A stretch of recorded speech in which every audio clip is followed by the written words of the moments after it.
বাতিল যদি আসে নমরুদের সূরতে, হক চলে আসে ইব্রাহিমের সূরতে। বাতিল যদি আসে ফিরাউনের সূরতে, হামানের সূরতে, কারুনের সূরতে, হক চলে আসে মূসার সূরতে। বাতিল যদি আসে জাদুকরের সূরতে, হক চলে আসে নবী ঈসার সূরতে। বাতিল যদি আসে আবু জাহাল, আবু লাহাব, উতবা, শাইবা, উকবার সূরতে, হক চলে আসে মুহাম্মদুর রাসূলুল্লাহ সাল্লাল্লাহু আলাইহি ওয়াসাল্লামের সূরতে। আরে বাতিল যদি আসে মুসাইলিমা কাযযাব, আসওয়াদ আনসি, তালিহার সূরতে, হক চলে আসে আবু বকর সিদ্দিক রাদিয়াল্লাহু আনহু সূরতে। আরে বাতিল যদি আসে মুতাজিলার সূরতে, খারিজের সূরতে, হক চলে আসে ইমাম আযম, ইমাম আবু হানিফা, ইমাম আহলে সুন্নাহ, ইমাম আহমদ বিন হাম্বল রাহিমাহুল্লাহর সূরতে। আরে বাতিল যদি আসে রাজা তাহিরের সূরতে, হক চলে আসে মুহাম্মদ বিন কাসিমের সূরতে। আরে বাতিল যদি আসে গৌর গোবিন্দর সূরতে, হক চলে আসে শাহজালাল, শাহপরান, মুজাররাদি আমানির সূরতে। আরে বাতিল যদি আসে ব্রিটিশের সূরতে, হক চলে আসে শাহ আব্দুল আজিজ মুহাদ্দিসে দেহলভী। একইভাবে সেই ধারা চলতে চলতে হুজ্জাতুল ইসলাম কাসেম নানুতবি, শাইখুল হিন্দ মাহমুদ হাসান দেওবন্দি, শাইখুল আরব আল আজম হুসাইন আহমদ মাদানী, শাইখুল তাফসীর আহমদ আলী লাহোরের সূরতে। আরে বাতিল যদি আসে সোভিয়েত ইউনিয়নের সূরতে, রাশিয়ার সূরতে, হক চলে আসে গুলবুদ্দিন হেকমতিয়া, জালালউদ্দিন হক্কানি, ইউনুস খালেদ, আহমদ শাহ মাসুদের সূরতে। আরে বাতিল যদি আসে আমেরিকার সূরতে, ন্যাটোর সূরতে, জাতিসংঘের সূরতে, হক চলে আসে আমিরুল মুমিনিন মোল্লা মুহাম্মদ ওমরের সূরতে।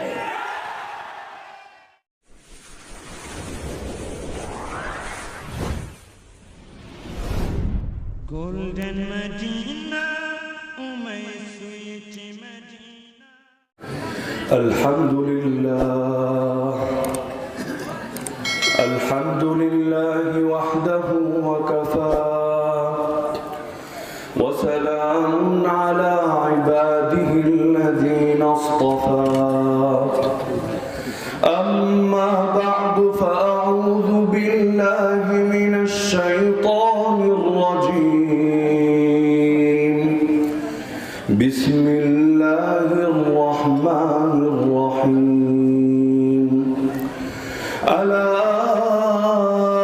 إن أولياء الله لا خوف عليهم ولا هم يحزنون الذين آمنوا وكانوا يتقون لهم البشرى في الحياة الدنيا وفي الآخرة لا تبديل لكلمات الله ذلك هو الفوز العظيم وقال تعالى ولقد بعثنا في كل أمة رسولا أن اعبدوا الله واجتنبوا الطاغوت وقال النبي صلى الله عليه وسلم من قال لا إله إلا الله وكفر بما يعبد من دون الله حرم ماله ودمه وحسابه على الله وقال أصحاب محمد رضي الله عنهم نحن الذين بايعوا محمدا على الجهاد ما بقينا أبدا آمنت بالله صدق الله العلي العظيم وبلغنا رسوله النبي الكريم ونحن على ذلك لمن الشاهدين والشاكرين والحمد لله رب العالمين জামিয়া মিসবাহুল উলুম হাফিজিয়া মাদ্রাসার উদ্যোগে আয়োজিত আজকের এই বার্ষিক ইসলামী মহাসম্মেলনের সম্মানিত সভাপতি, উপস্থিত আমার শ্রোতা ওয়াজিবুল ইহতিরাম উলামায়ে কেরাম, এলাকার গণ্যমান্য মুরব্বীগণ, বিভিন্ন মাদ্রাসা থেকে আসা প্রিয় তালিবানে ইলম, স্থানীয় এবং দূর দূরান্ত থেকে আগত দ্বীনের চেতনাধারী প্রিয় তাওহীদি জনতা এবং পর্দার আড়ালে থাকা মা ও বোনেরা, আমি এখানে কোনো সূক্ষ্ম বা ইসলামের শাখাগত কোনো বিষয়ের উপর আলোচনার অবতারণা করব না। শুধু ইসলামের মূল যে বিষয়, ইসলামের কালিমা, যেই কালিমা আমরা সকলে পড়েছি, যেই কালিমার চেতনা আমরা সকলে অন্তরে ধারণ করি, সেই কালিমা সম্পর্কে সামান্য আলোকপাত করে ইনশাআল্লাহ আমার আলোচনার ইতি টানব। তো আমরা সবাই তাওহীদের কালিমা, ঈমানের কালিমা, ইসলামের কালিমার সঙ্গে পরিচিত। ছোটবেলা থেকে এই কালিমা শুনে শুনে আমরা বড় হয়েছি, লা ইলাহা ইল্লাল্লাহ মুহাম্মাদুর রাসূলুল্লাহ। এই কালিমা নিয়ে দুটো পাঠ করে সম্পর্কে সমাজে আলোচনা হয়। তবে আজ আমরা আমাদের আলোচনার সুবিধার্থে এই কালিমাটাকে তিনটা অংশে ভাগ করব। এক ভাগ হলো লা ইলাহা, এক ভাগ হলো ইল্লাল্লাহ, আর এক ভাগ হলো মুহাম্মাদুর রাসূলুল্লাহ সাল্লাল্লাহু আলাইহি ওয়াসাল্লাম। তবে আলোচনার সুবিধার্থে আমরা মুহাম্মাদুর রাসূলুল্লাহর দিক থেকে আলোচনার সূচনা করব এবং লা ইলাহা ইল্লাল্লাহ এসে আলোচনার সমাপ্তি ঘটাবো। আমরা নিজেরাও একটা কথা বলে থাকি যে কালেমার মধ্যে এই যে প্রথম অংশের পর দ্বিতীয় একটা অংশ যোগ হয় এবং যুগে যুগে সেটা পরিবর্তিতও হয়।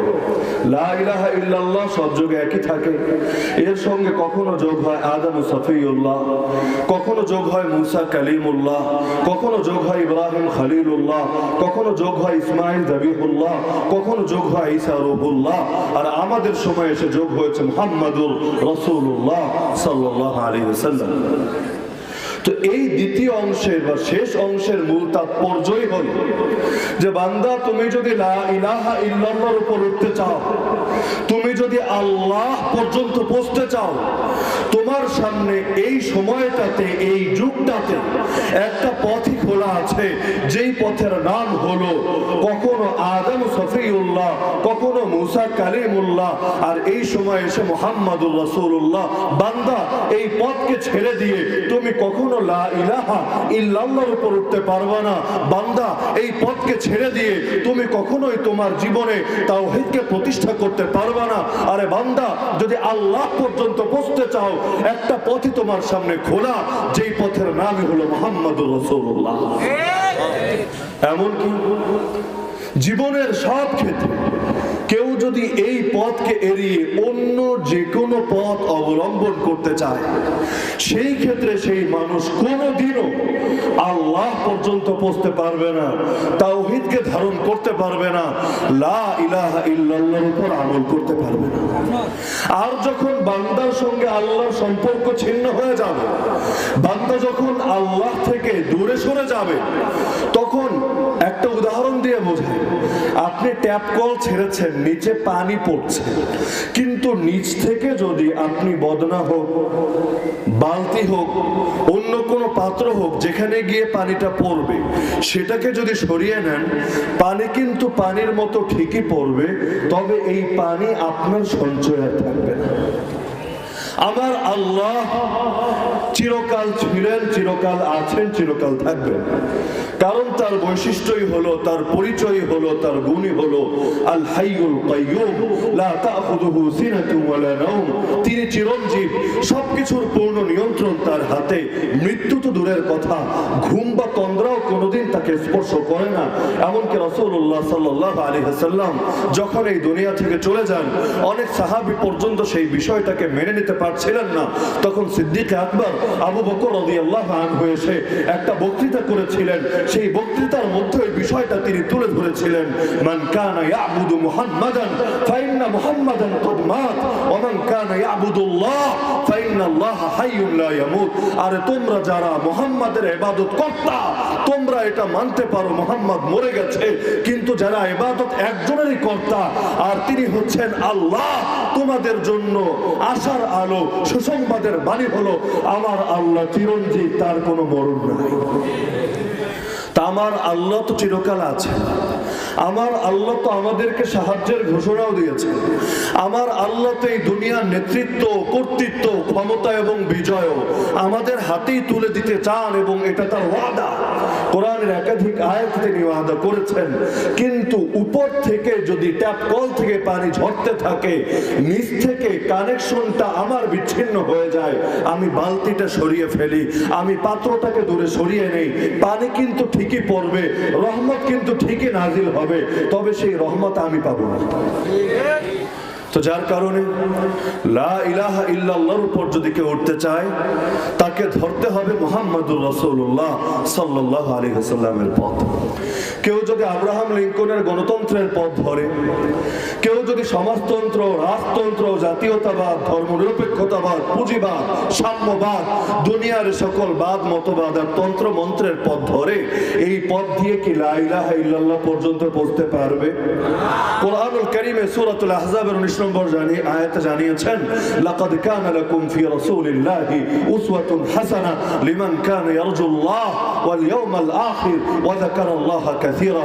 তোমাদের মধ্যে যারা আল্লাহরে চায়, আল্লাহর সঙ্গে মিলিত হওয়ার আশা রাখে, কিয়ামত দিবসের সফলতা চায় এবং বেশি বেশি আল্লাহকে স্মরণ করে, তাদের জন্য আদর্শ হলো মুহাম্মদুর রাসূলুল্লাহ সাল্লাল্লাহু আলাইহি ওয়াসাল্লামের জীবনের মধ্যে আব্রাহাম লিঙ্কনের মধ্যে আদর্শ নাই, কার্ল মার্কসের মধ্যে আদর্শ নাই, মাও সেতুংয়ের মধ্যে আদর্শ নাই, লেনিনের মধ্যে আদর্শ নাই। আর ইসলাম পরিপূর্ণ হওয়ার পর কাফের মুশরিকদের থেকে যদি আদর্শ নিতে হয়, এর চাইতে বড় খারাপ কথা তো কিছু নেই।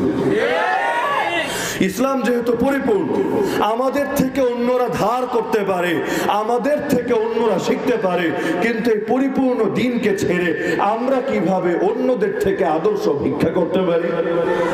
ইসলামের মধ্যে সবকিছু শিক্ষা নাই। রাজনীতিতেও ইসলাম, অর্থনীতিতেও ইসলাম, বিচার ব্যবস্থায়ও ইসলাম, শিক্ষা ব্যবস্থায়ও ইসলাম, রাষ্ট্রনীতিতেও ইসলাম, পররাষ্ট্রনীতিতেও ইসলাম, ব্যক্তি জীবন, পারিবারিক জীবন, সামাজিক জীবন, রাষ্ট্রীয় জীবন, আন্তর্জাতিক জীবন, জীবনের সব ক্ষেত্রে ইসলামই আমাদের জন্য যথেষ্ট। কারণ একমাত্র ইসলামই হলো পরিপূর্ণ। আমার আল্লাহ সূরাতুল মাইদার 3 নম্বর আয়াতে নিজেই জানিয়েছেন, আল ইয়াউমা আকমালতু লাকুম দীনাকুম ওয়া আতমামতু আলাইকুম নি'মাতি ওয়া রাদিতু লাকুম আল ইসলাম দীনা। আমি আল্লাহ তোমাদের উপর আমার নিয়ামতকে পূর্ণতা দিয়েছি, আমার দ্বীনকে পরিপূর্ণ করেছি, একমাত্র ইসলামকে তোমাদের দ্বীন হিসাবে মনোনীত করেছি। ফামা লাম ইয়াকুন ইয়াউমা ইদিন দীনা লাম ইয়াকুন আল ইয়াউমা দীনা। সুতরাং আল্লাহর রাসূলের যুগে, সাহাবীদের যুগে, তাবেঈদের যুগে, তাবেঈদের যুগে যেটা ইসলামের অংশ ছিল না, কিয়ামত পর্যন্ত সেটা ইসলামের অংশ হবে। আল্লাহ পর্যন্ত পৌঁছার পথ কয়টা? পথ কয়টা? যেই পথের নাম মুহাম্মদুর রাসূলুল্লাহ। এই পথ বাদ দিয়ে অন্য কারো পথ যদি ধরেন, গৌতম বুদ্ধের পথ ধরেন, কৃষ্ণের পথ ধরেন, রামের পথ ধরেন, কোনোদিন পৌঁছতে পারবেন লা ইলাহা ইল্লাল্লাহ পর্যন্ত? তো লা ইলাহা ইল্লাল্লাহ পর্যন্ত পৌঁছতে চাইলে একটা পথে ধরতে হবে। সেই পথের নাম কি? সবাই বলা লাগবে, নাম কি? মাইকের সাউন্ড কি কমছে নাকি ধীরে ধীরে? সেই পথের নাম কি? তো যদি এই কথাটা বোঝা থাকেন, এবার আমাকে বলেন, সেই মুহাম্মদুর রাসূলুল্লাহ সাল্লাল্লাহু আলাইহি ওয়াসাল্লামের পথের উপর যদি চলতে শুরু করি, আর এর কারণে দুনিয়ার কাফের মুশরিকরা আমাদেরকে খারাপ বলে, আমাদেরকে গালি দেয়, এমনকি যারা মুহাম্মদুর রাসূলুল্লাহ সাল্লাল্লাহু আলাইহি ওয়াসাল্লামকে বাদ দিয়ে অন্যদেরকে আদর্শ বানিয়ে নিয়েছে, তারা আমাদেরকে নিয়ে টিটকারি করে, আমাদেরকে বিভিন্ন ট্যাগ দেয়, তাদের ট্যাগের কারণে, তাদের গালির কারণে, তাদের তাচ্ছিল্যের কারণে আমাদের জন্য কি এই পথ ছাড়ার সুযোগ আছে?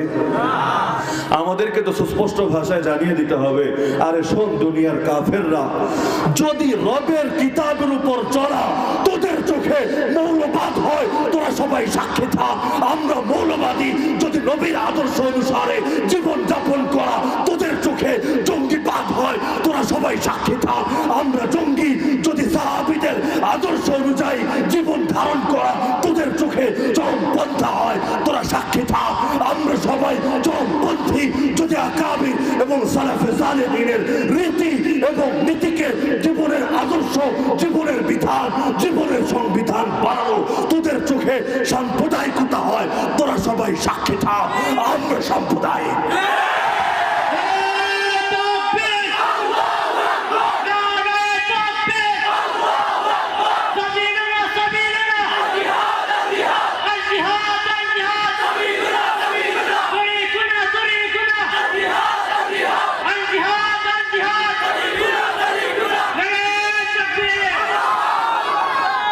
কে আমাদেরকে গালি দিল আর কে বলে দিল তা দেখার সময় আমাদের আছে?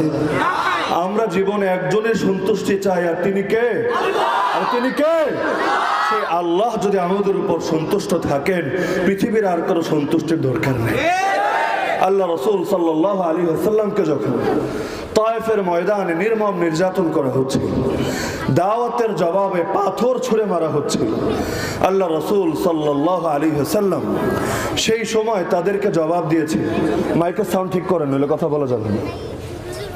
আল্লাহ রাসূল সাল্লাল্লাহু আলাইহি ওয়াসাল্লাম সেই সময় আল্লাহর নিকট দোয়া করে বলেছিলেন, আল্লাহুম্মা ইল্লাম ইয়াকুন বিকা গাদাবুন আলাইয়া ফালা উবালি গায়রা আন আফিয়াতাকা হিয়া আওসাউ লি।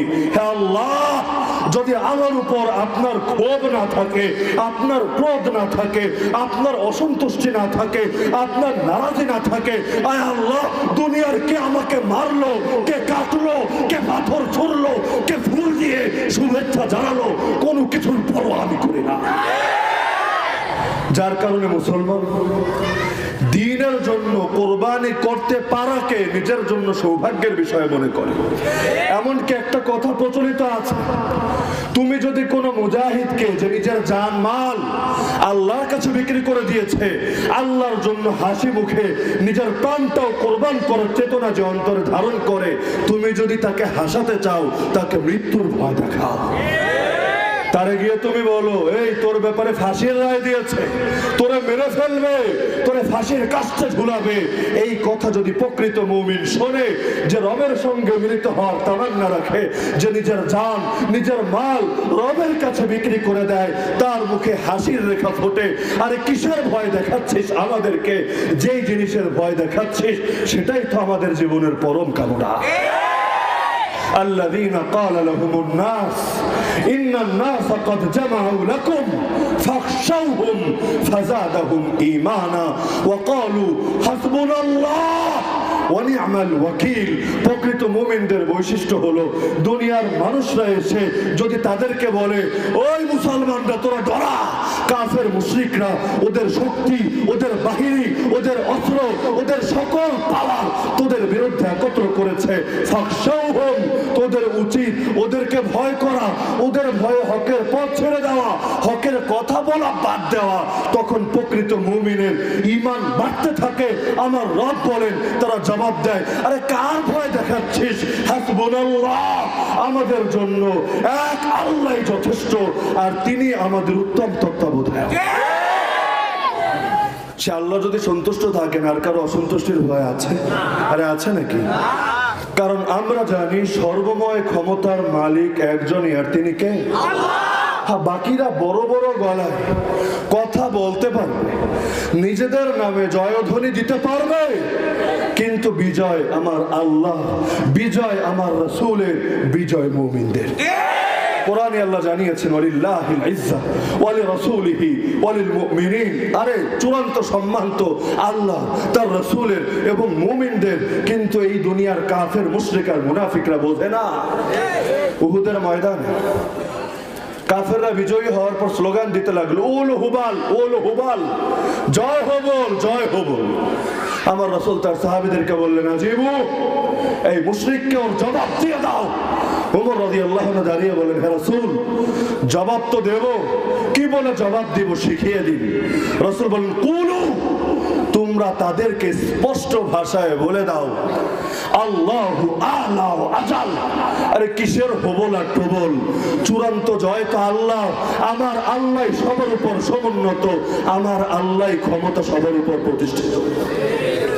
ওরা টিটকারি মেরে বলতে থাকলো, কি রে মুসলমানের দল, মায়ের খেয়ে সোজা আস নাই, এত নির্যাতন করলাম তাও গরম কথা বন্ধ হয় না, তোদের আছেটা কি? লানাল উজ্জা ওয়ালা উজ্জা লাকুম, আমাদের আছে উজ্জা দেবতা, সেই উজ্জা দেবতা আমাদেরকে ময়দানে বিজয় ছিনিয়ে এনে দেয়। তোদের মুসলমানদের তো উজ্জা দেবতা নাই, তোরা তো আল্লাহর ছাড়া কাউরে মানোই না, তো তোদেরকে বিজয় দেবে কে? বিজয় দেবতার নাম হলো উজ্জা, সেই উজ্জার পূজারী হলাম আমরা, তোদের মুসলমানদের কোনো উজ্জা নাই। রাসূল বলেন, চুপ থেকো না, ওকে জবাব দিয়ে দাও। ওমর দাঁড়িয়ে বলল, হে আল্লাহ রাসূল, কি জবাব দেব শিখিয়ে দিন। রাসূল বলেন, বলেন তোমরা বলে দাও আল্লাহু মাওলানা ওয়ালা মাওলা লাকুম, আরে আল্লাহ হচ্ছেন আমাদের অভিভাবক, তোদের মুশরিকদের তো কোনো অভিভাবক না। ওরা স্বপ্ন দেখতে পারে কিন্তু স্বপ্ন পূরণ করার মতো কোনো শক্তি ওদের কাছে না, কারণ যেদিন কালেমা পড়েছে সেদিন অন্তরে বিশ্বাস বসিয়ে নিয়েছে সুপার পাওয়ার সির্ফ আল্লাহ, লা ইলাহা ইল্লাল্লাহ, সুপার পাওয়ার সির্ফ আল্লাহ, লা ইলাহা ইল্লাল্লাহ, সুপার পাওয়ার সির্ফ আল্লাহ, লা ইলাহা ইল্লাল্লাহ। ওরা কত ভয় দেখায়, কই মুসলমান তোদের হাতে বেশি দিন টাইম নেই, তোদেরকে মেরে কেটে তোদের আলেম ওলামাদেরকে হত্যা করে তোদের মসজিদ মাদ্রাসাকে বন্ধ করে আমরা ভারত, বাংলাদেশ, পাকিস্তান, মিয়ানমার সব অঞ্চল মিলিয়ে একটা অখণ্ড দেশ বানাবো, যেই দেশ হবে মায়ের হারিয়ে যাওয়া সন্তান, যেই দেশ হবে অখণ্ড ভারত মাতা, যেই দেশের নাম হবে রাম রাজ্য। কি রাজ্য? কি রাজ্য? কি রাজ্য? এমনকি মাঝে মধ্যে মাজলুম মুসলমানকে ধরে নির্যাতন শুরু করে, ওই বল জয় শ্রীরাম বল, ভাবে যদি জয় শ্রীরাম বলে সবাই মিলে শ্রীরামের নামে তাকবীর দেওয়া শুরু করে তাহলে মনে হয় রামের বিজয় হয়ে যাবে। যদি কোনো মুসলমান মুখ দিয়ে ওদের এই নির্যাতনের প্রেক্ষিতে জয় শ্রীরাম বলে তারে ছেড়ে দেয়, যদি না বলে কাউকে জানেই মেরে ফেলে, কাউকে হাত বানিয়ে ফেলে রাখে, কাউকে চিরতরে পঙ্গু করে ছেড়ে দেয়, যে কোনো মূল্যে রামের বিজয় ছিনিয়ে আনতে চায়। অথচ ওরা জানে না আমাদের নবী আমাদেরকে আর 1450 বছর আগে সুসংবাদ শুনিয়ে গিয়েছেন, শুধু গোটা হিন্দুস্তান না, শুধু গোটা ভারতবর্ষ না, আরে গোটা পৃথিবীটাই কিয়ামতের আগে অখণ্ড হবে, কোনো খণ্ড খণ্ড থাকবে না, কোনো ভাগ বিভক্তি থাকবে না। তবে গোটা পৃথিবীটা রাম রাজ্য হবে না, কৃষ্ণ রাজ্য হবে না, হনুমান রাজ্য হবে না, দাজ্জাল রাজ্য হবে না, কুসেট রাজ্য হবে না, গোটা জমিন এক আল্লাহ রাজ্য হবে।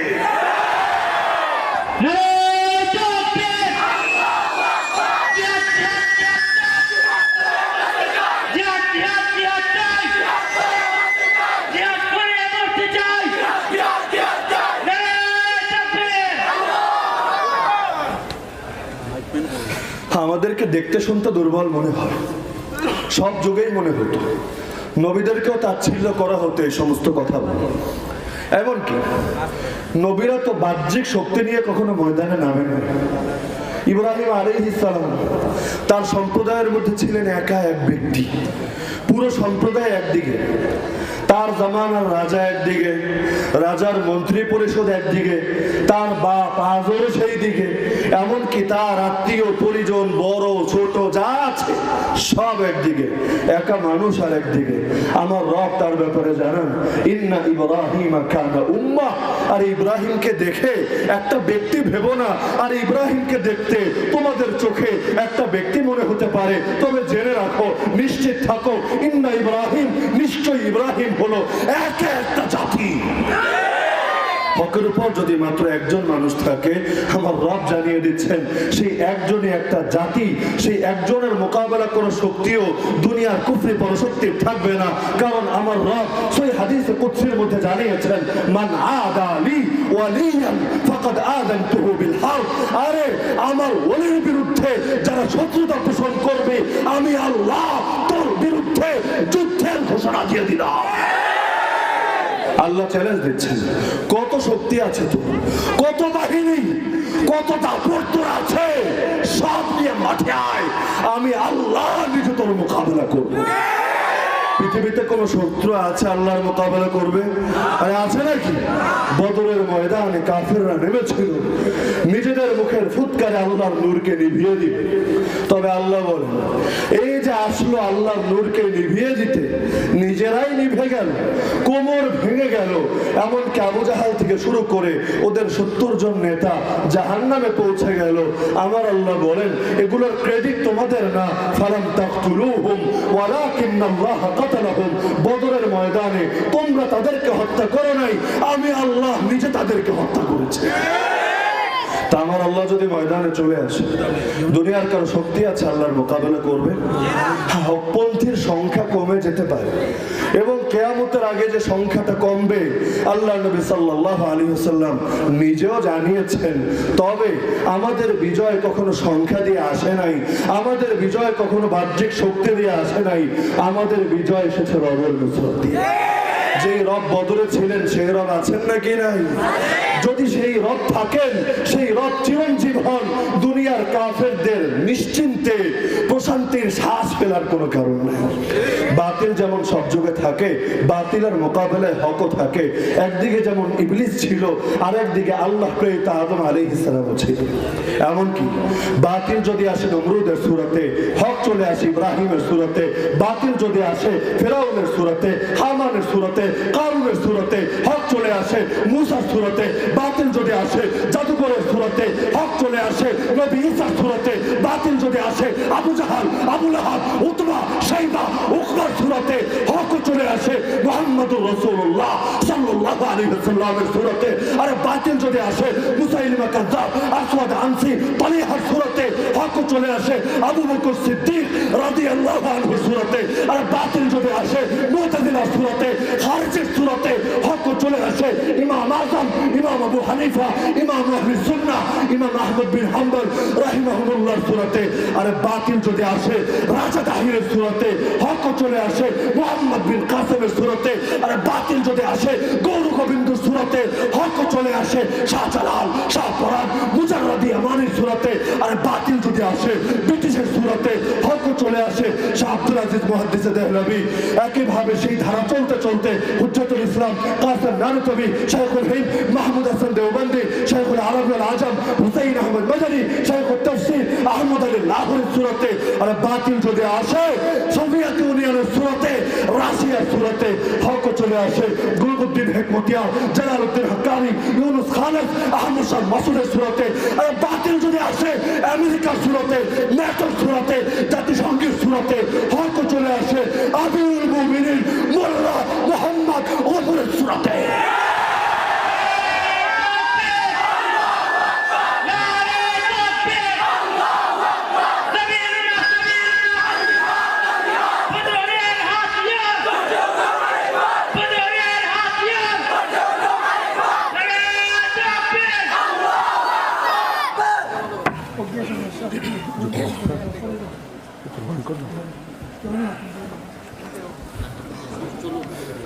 মাহফিলের শিডিউলকে জানালে ভালো হয়। মাহফিলের শিডিউল কি? হযরত চলে এসেছেন, আমি কি বয়ান শেষ করে দেব? আচ্ছা। তো বলছিলাম বাতিল যখন যে সূরতে আসুক না কেন, হক তার মোকাবেলায় সর্বদাই থাকে কিনা? আরে বলেন, কোন যুগ এমন হয় নাই যেই যুগে ময়দানে গৌর গোবিন্দরা ছিল শাহজালালরা ছিল না। এই জামানা গৌর গোবিন্দ যায়, আবু জাহাল আবু লাহাবের উত্তর সরি যায়, তাদেরও মনে মনে নিশ্চিন্ত হওয়ার কোনো কারণ নাই। কারণ যতদিন পর্যন্ত পৃথিবীতে একজন মুসলমান থাকবে, ততদিন পর্যন্ত সেই মুসলমান আল্লাহর জমিনে আল্লাহর দ্বীন কায়েম করতে চাইবে। পৃথিবীতে কোন মুসলমান কখনো বাতিলের সামনে আপোষ করতে পারে না। আর প্রকৃত মুসলমান যে জান গেলেও ঈমান ছাড়তে পারে না। হাবিব রাদিয়াল্লাহু আনহু আল্লাহ রাসূলের এক সাহাবী, তাকে পাঠানো হয়েছে ভণ্ড নবুয়তের দাবিদার মুসাইলিমা কাযযাব, লোকে বলে মুসাইলামা, সহিহ উচ্চারণ মুসাইলিমা। সেই মুসাইলিমা কাযযাবের কাছে হকের দাওয়াত দেওয়ার জন্য, নবীর নবুয়তের দাওয়াত দেওয়ার জন্য তিনি গেলেন বার্তাবাহক হিসাবে, দূত হিসাবে। সেই যুগের কাফের মুশরিকদের রেওয়াজও ছিল, তারা দূত এবং বার্তাবাহকের অসম্মানী করত না। কিন্তু হাবিব রাদিয়াল্লাহু আনহু যখন গেলেন নবীর নবুয়তের দাওয়াত নিয়ে, রবের দ্বীনের দাওয়াত নিয়ে, মুসাইলিমা কাযযাব তাকে গ্রেফতার করে ফেলল। কারণ দুনিয়ার কাফের মুশরিকরা মুসলমানদের ব্যাপারে কোনো নীতির ধার ধারে না। আমার রবে জানিয়েছে ওরা সর্বদা চায় আমাদের ক্ষতি হোক।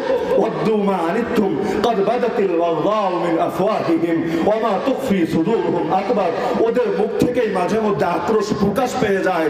আসলে মুখে তো খুব কমই প্রকাশ পায়, অন্তরের মধ্যে যেটা রাখে এটা এর চাইতেও বড় গুরুতর।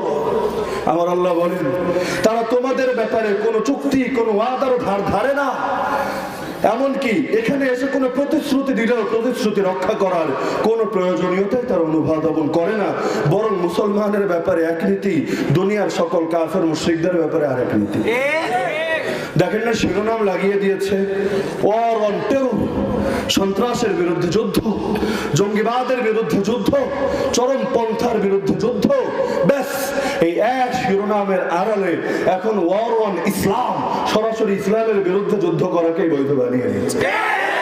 দেশে দেশে কি পরিমাণ নির্যাতন চালাচ্ছে এর খুব কমই তো মিডিয়ায় উঠে আসে। যেগুলো মিডিয়ায় উঠে আসে, কারণ অন্তর যদি পাথর না হয়ে থাকে সেই অন্তর সেটাও কোনোদিন সয়ে নিতে পারবে না। ওরা সুন্দর শিরোনাম লাগে, ওরা নাকি জঙ্গিবাদ দমন করে। ওদেরকে গিয়ে জিজ্ঞেস করবেন, ওরে মালাউনের দল, লক্ষ কোটি মুসলিম নারীকে যখন ধর্ষণ করো, এর দ্বারা কোন প্রকার জঙ্গিবাদ দমন হয় আমার বল। ছোট ছোট শিশু যাদের অনেকে এখনো দুধও ছাড়ে নাই, বাবাকে বাবা, এই ছোট ছোট বাচ্চাদেরকে যখন নির্মম ভাবে ব্যায়োনেটের খোঁচায় অথবা বুলেটের আঘাতে দেহকে ঝাঁঝরা করে দিয়ে নির্মম ভাবে হত্যা করো, এমনকি অনেককে মায়ের পেটে থাকতেই দুনিয়া থেকে চিরতরে বিদায় করে দাও, এর দ্বারা কোন প্রকারের জঙ্গিবাদ দমন হয় আমাদেরকে বলো। রাতের অন্ধকারে নিজেদের ড্রোন, জেট বিমান আর ফাইটার গুলো নিয়ে মুসলমানদের শহরের উপর যখন নির্বিচারে গণহারে বোম্বিং করে শহরের পর শহর, গ্রামের পর গ্রাম ধ্বংসস্তূপে পরিণত করো, আর এর দ্বারা কোন প্রকারের জঙ্গিবাদ দমন হয় আমাদেরকে বলো। কই কাফেরদের ব্যাপারে তো কখনো তোমাদেরকে আদর্শ অবলম্বন করতে দেখি না। রোহিঙ্গা পুরো একটা জনপদ জাতিগতভাবে নিপীড়নের শিকার হল, এমনকি জাতিসংঘের ভাষায়ও বর্তমান পৃথিবীর সবচাইতে বেশি জাতিগত নিপীড়নের শিকার যারা, তাদের নাম হলো মজলুম রোহিঙ্গা। কিন্তু রোহিঙ্গাদের ইজ্জত ফিরিয়ে দেওয়ার জন্য, জান এবং মালের নিরাপত্তা ফিরিয়ে দেওয়ার জন্য আমেরিকার কোনো বাহিনী এসেছে মিয়ানমারে? ন্যাটো পাঠিয়েছে কোনো বাহিনী? জাতিসংঘ মুসলমানের আইওয়াস করার জন্য কফি আনানের নেতৃত্বে ক্ষুদ্র একটা টিম পাঠিয়ে দিল, বছরের পর বছর চলে যায়, কিচ্ছু করতে পারে না। কত অসহায় তারা।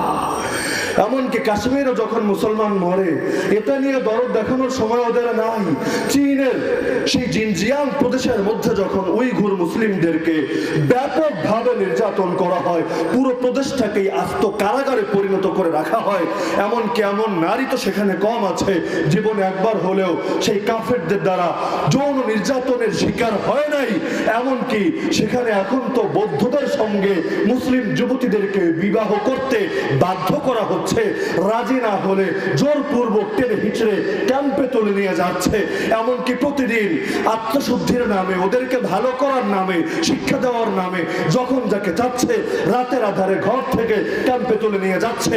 1 মাস 2 মাস পর কেউ ফিরে আসছে আর কেউ চিরতরে হারিয়ে যাচ্ছে। কই এগুলো নিয়ে তো কাফেরদের কোনো দরদ দেখা যায় না। ওদের সকল দরদ দুনিয়ার কাফেরদের জন্য, সকল ঘৃণা মুসলমানদের জন্য। মুসলমানদের ব্যাপারে কোনো নীতি লাগে না। এমনকি দুনিয়ার কাফেররা ওদের বাতিল কথাগুলো কত সাহসের সঙ্গে বলে যায়, কেউ কোনোদিন ওদেরকে চরমপন্থী বলে না। এই যে ভারতের মধ্যে উগ্র হিন্দুত্ববাদীরা এখন প্রকাশ্যে রাম রাজ্যের কথা বলে, কৃষ্ণের ক্ষমতা প্রতিষ্ঠার কথা বলে, এমনকি বাংলাদেশের মতো স্বাধীন দেশে সংখ্যাগরিষ্ঠ মুসলিম দেশে বসে চট্টগ্রামের এক রাজপথে দাঁড়িয়ে ওরা সেই একই স্লোগান দেয়, কুরুক্ষেত্রের হাতিয়ার গর্জে ওঠে আরেকবার। আর খ্রিস্টানদের যেমন আছে ক্রুসেড, মুসলমানদের যেমন আছে জিহাদ, ওদের ধর্মযুদ্ধের নাম হলো কুরুক্ষেত্র। ওরা প্রকাশ্যে বলে যায় কুরুক্ষেত্রের হাতিয়ার গর্জে ওঠে আরেকবার। কেউ বলে না তোরা জঙ্গি, কেউ বলে না তোরা সাম্প্রদায়িক উস্কানিদাতা, কেউ বলে না তোরা চরমপন্থী। কিন্তু আমরা যদি কখনো বলি শাহজালালের হাতিয়ার গর্জে ওঠে আরেকবার, তখন ঠিকই ওদের ভিতরে কম্পন শুরু হয়ে যায়। সব নীতিবাক্য মুসলমানের জন্য বলেন। এমনকি ইসরায়েলের পতাকা যদি লক্ষ্য করেন, ইসরায়েলের ফ্ল্যাগ দেখেছেন কেউ? কেউ দেখেন নাই? কে কে দেখেছেন একটু হাত তোলেন দেখি। না দেখলে বাসায় গিয়ে একবার সার্চ করে দেখে নেবেন যে ইসরায়েলের পতাকাটা কেমন। ইসরায়েলের পতাকার মধ্যেই তাদের আকীদা আছে। বর্তমান পৃথিবীর ইহুদিরা, এই জায়নবাদী শক্তি সারা দুনিয়ায় ওদের যে আধিপত্য প্রতিষ্ঠা করতে চায়, এর পেছনে ওদের মৌলিক 7টা আকীদা কার্যকর আছে। কয়টা আকীদা? কয়টা? কিন্তু যেহেতু এখানে ওদের খণ্ডন করতে বসি নাই, অন্যান্য আকীদার দিকে আমাদের তাকানোর দরকার নাই, শুধু পতাকাটা নিয়ে সংক্ষিপ্ত একটু দৃষ্টি আকর্ষণ করব। ওদের পতাকা বাসায় গিয়ে যদি দেখবেন পতাকার উপরে লম্বা একটা নীল দাগ। কি দাগ? কি দাগ? নিচে লম্বা আরেকটা নীল দাগ, মাঝখানে 6 কোণা বিশিষ্ট একটা তারকা। তারকা বোঝেন তো? আকাশের তারা। ওদের ভাষায় এই তারকাটার নাম হলো ডেভিড স্টার অথবা দাউদি সিতারা। উর্দুতে বললে হবে দাউদি সিতারা, আর ইংলিশে ওদের মূল নাম হলো ডেভিড স্টার। দাউদকে আর ইংলিশে ডেভিড বলে, ডেভিড স্টার অর্থাৎ দাউদি নক্ষত্র এটা। আর উপরে আর নিচে দুটো দাগ, এই দুটোর দ্বারা ওরা ওদের সীমানা বুঝিয়েছে। ওরা প্রকাশ্যেই বলে আমরা এখন আছি ইসরায়েল, কিছুদিন পর আমরা হব গ্রেটার ইসরায়েল, বিশাল সাম্রাজ্য হবে আমাদের। সেই সাম্রাজ্যের সীমানা হবে উপরের ব্লু দাগ থেকে নিচের ব্লু দাগ পর্যন্ত। মানে কি?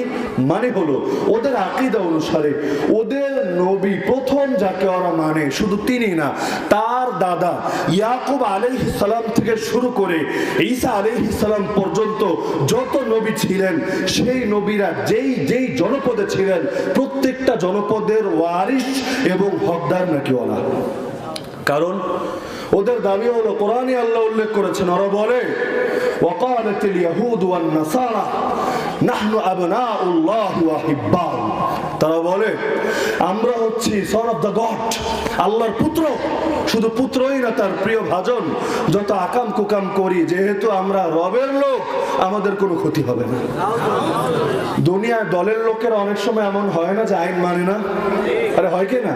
এমনকি কাউরে পরোয়া করে না, যেভাবে মনে চায় সেভাবে জীবন চালাতে থাকে। আর জিজ্ঞেস করলে বলো ওই খবরদার আমি কে চেনো? এক ফোন লাগালে তোর জীবন শেষ হয়ে যাবে। আমি অমুকের লোক, আমি তমুকের লোক, আমি অমুকের দালাল, আমি তমুকের এজেন্ট, এভাবে বলে কিনা? ওরা বলে আমরা আল্লাহর লোক, আবনাউল্লাহ, আল্লাহর পুত্র। যেহেতু ইহুদি চাইলেই হওয়ার সুযোগ নেই, এক বিশেষ বংশের লোক ওরা। ইসরায়েলের বংশে যারা জন্মগ্রহণ করেন তারাই হলো বনি ইসরায়েল, তারাই হলো ইহুদি। ওদের দাবি হলো প্রথমে ওদের নবী হলো আল্লাহর পুত্র, এরপর ওরাও যেহেতু এই বংশে এসেছে, তার মানে ওরাও জন্মসূত্রে প্রিন্স, ওরাও হলো আল্লাহর পুত্রের পুত্র, তার পুত্র, তার পুত্র, এভাবে আস্তে আস্তে বর্তমান পর্যন্ত আছে। যেহেতু ওরা আল্লাহর পুত্র ওদের আকীদা অনুসারে, সুতরাং পৃথিবীর সকল মানুষ ওদের গোলামি করবে আর ওরা সারা দুনিয়ার রাজত্ব করবে। এর কারণ ইহুদিদের চোখে গোটা দুনিয়ার মানুষ দুই জাতি। এক জাতি হলো ইহুদি, আর এক জাতি হলো যারা ইহুদি না। আমরা যদি এই কথাটা বলি, পৃথিবীর মানুষ দুই জাতি। হুয়াল্লাযী খালাকাকুম ফামিনকুম কাফির ওয়া মিনকুম মুমিন। আমার রব কোরআনে জানিয়েছেন তিনি সেই আল্লাহ যিনি তোমাদেরকে সৃষ্টি করেছেন। এরপর তোমরা দুই জাতি, এক জাতির নাম মুমিন আর এক জাতির নাম কাফির। এক জাতি আল্লাহর পক্ষের, আর এক জাতি আল্লাহর বিপক্ষের।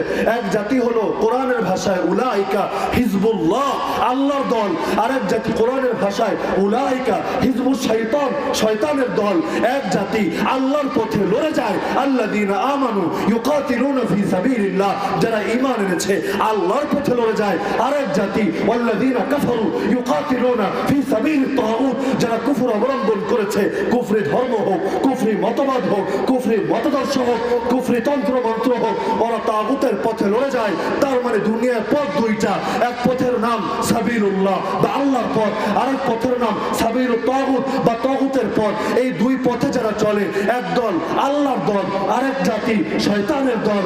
এক জাতি মুমিন বা বিশ্বাসী, আরেক জাতি কাফের বা অস্বীকারী। যারা মুমিন তারা আলাদা, যারা কাফির তারা আলাদা। কোরআনের ঘোষণা, ইয়া আইয়ুহাল্লাযীনা আমানু লা তাত্তাখিযু আবাআকুম ওয়া ইখওয়ানাকুম আউলিয়া ইন ইসতাহাব্বুল কুফরা আলাল ঈমান। হে ঈমানদাররা খবরদার, নিজেদের বাপ আর ভাইও যদি ঈমানের পরিবর্তে কুফরকে গ্রহণ করে নেয়, তোমরা তাদের সঙ্গে সম্পর্ক রাখবা না, তাদেরকে বন্ধু বানাবা না। কারণ যারা আল্লাহর পক্ষের আর যারা আল্লাহর বিপক্ষের তারা এক হতে পারে। আমাদের ভালোবাসার ভিত্তিও আল্লাহ, ঘৃণার ভিত্তিও আল্লাহ। এ কারণে হাদিসে বলা হয়েছে আহাব্বুল আমালি ইলাল্লাহ আল হুব্বু ফিল্লাহ ওয়াল বুগদু ফিল্লাহ। আল্লাহর নিকট সবচাইতে প্রিয় আমল হলো আল্লাহকে কেন্দ্র করে ভালোবাসা, আল্লাহকে কেন্দ্র করে ঘৃণা করা। যার ছোট্ট দুটো উদাহরণ আমরা দিতে পারি। বদরের ময়দানে 70 জন কাফের মুসলমানদের হাতে বন্দী হয়ে আসলো। আল্লাহ রাসূল সাল্লাল্লাহু আলাইহি ওয়াসাল্লাম নির্দেশ দিলেন, যতক্ষণ পর্যন্ত তাদেরকে দাসদাসী বানিয়ে অন্যদের মধ্যে বন্টন না করা হয়, ততক্ষণ পর্যন্ত সবাইকে মদিনার মসজিদের পিলারের সঙ্গে বেঁধে রাখো। তো এক মুশরিককে এক সাহাবী পিলারের সঙ্গে বাঁধছিলেন। হঠাৎ সেই মুশরিক লক্ষ্য করলো তার আপন ছোট ভাই যে আগেই মুসলমান হয়ে হিজরত করেছিল, সে অন্য এক প্রান্তে দাঁড়ানো। সে তার ভাইকে লক্ষ্য করে বলল, হে আমার ভাই, অপরাধ যেহেতু করেছি শাস্তি তো হবেই, এ ব্যাপারে আমার আপত্তি নাই। তবে যেই লোকটা আমার রশি বাঁধছে সে যেহেতু মুসলমান, তুমিও মুসলমান, তুমি তাকে একটু অনুরোধ করে দাও আমাকে বাঁধুক, আপত্তি নাই, তবে যেন একটু ঢিল করে বাঁধে, আমার কষ্ট যাতে কম হয়, গায়ে যাতে দাগ না পড়ে। খারাপ কিছু বলেছেন? বড় কিছু চান নাই, বলেন না আমারে ছেড়ে দাও, বলেন নাই পালানোর সুযোগ দাও, বলেছেন বাঁধুক, আপত্তি নাই, একটু ঢিল করে বাঁধতে বলো। এবার সেই সাহাবী যে তার আপন ছোট ভাই যে বাঁধছে তাকে লক্ষ্য করে বলল, তুমি তাকে আরো বেশি টাইট করে বাঁধো। সে তো পেরেছান, তুমি আমার ভাই হয়ে এটা কি বললে? এমন আদব কায়দা তো আমি তোমাকে শিখাই নাই। সে বলল, চুপ কর আল্লাহর নবীর দুশমন, তুই আমার ভাই না। যে নবীর বিরুদ্ধে অস্ত্র ধারণ করতে পারে সে আমার ভাই হতে পারে না। আরে যে তোকে বাঁধছে সে হলো আমার ভাই।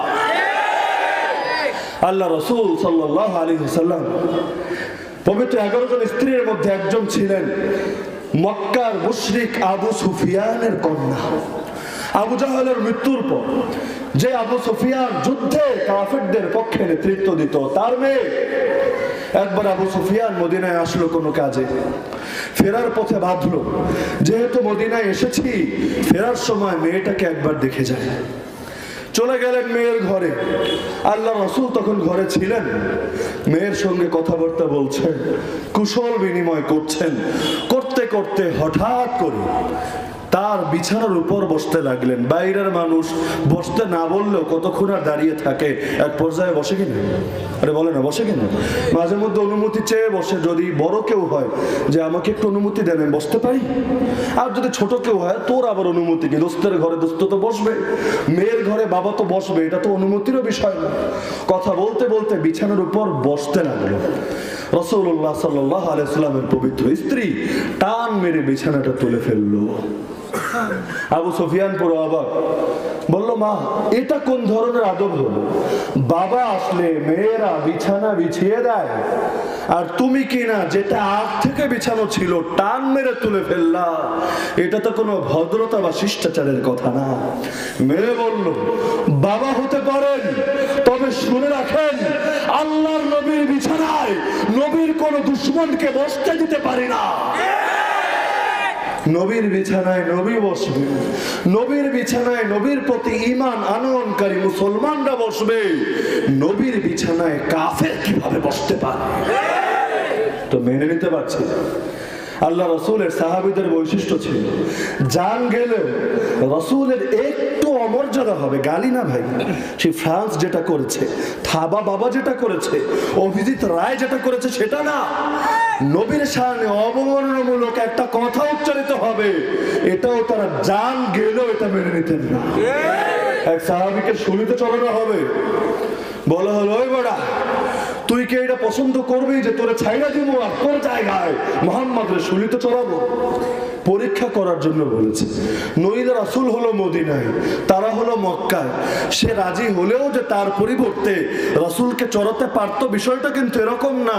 কিন্তু ভাত টিপ দিয়ে দেখছে ভাত রান্না হয়েছে কিনা, যদি রান্না হয় তাহলে বুঝবে এখন হাল ছাড়তে হবে, ওদের মোকাবেলায় পারা যাবে না। আরে দুনিয়ার কাফের মুশরিকরা মাঝে মধ্যে ইসলামের বিরুদ্ধে অ্যাটাক করে, নবীরা গালিগালাজ করে, আল্লাহর বিরুদ্ধেও খারাপ মন্তব্য করে, কারণ আমাদের ইমানটাকে একটু পরীক্ষা করতে চায়। আরে দেখি সব মুসলমান শিয়াল হয়ে গেল কিনা।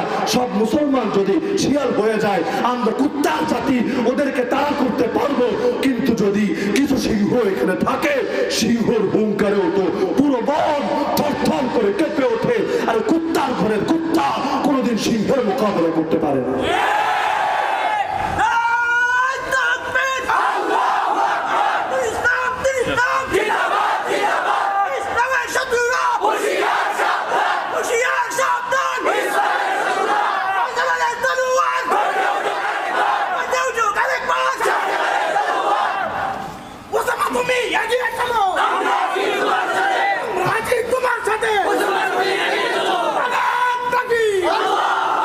আমার রব কোরআনে জানিয়েছেন ওরা কুকুরের চাইতেও জঘন্য।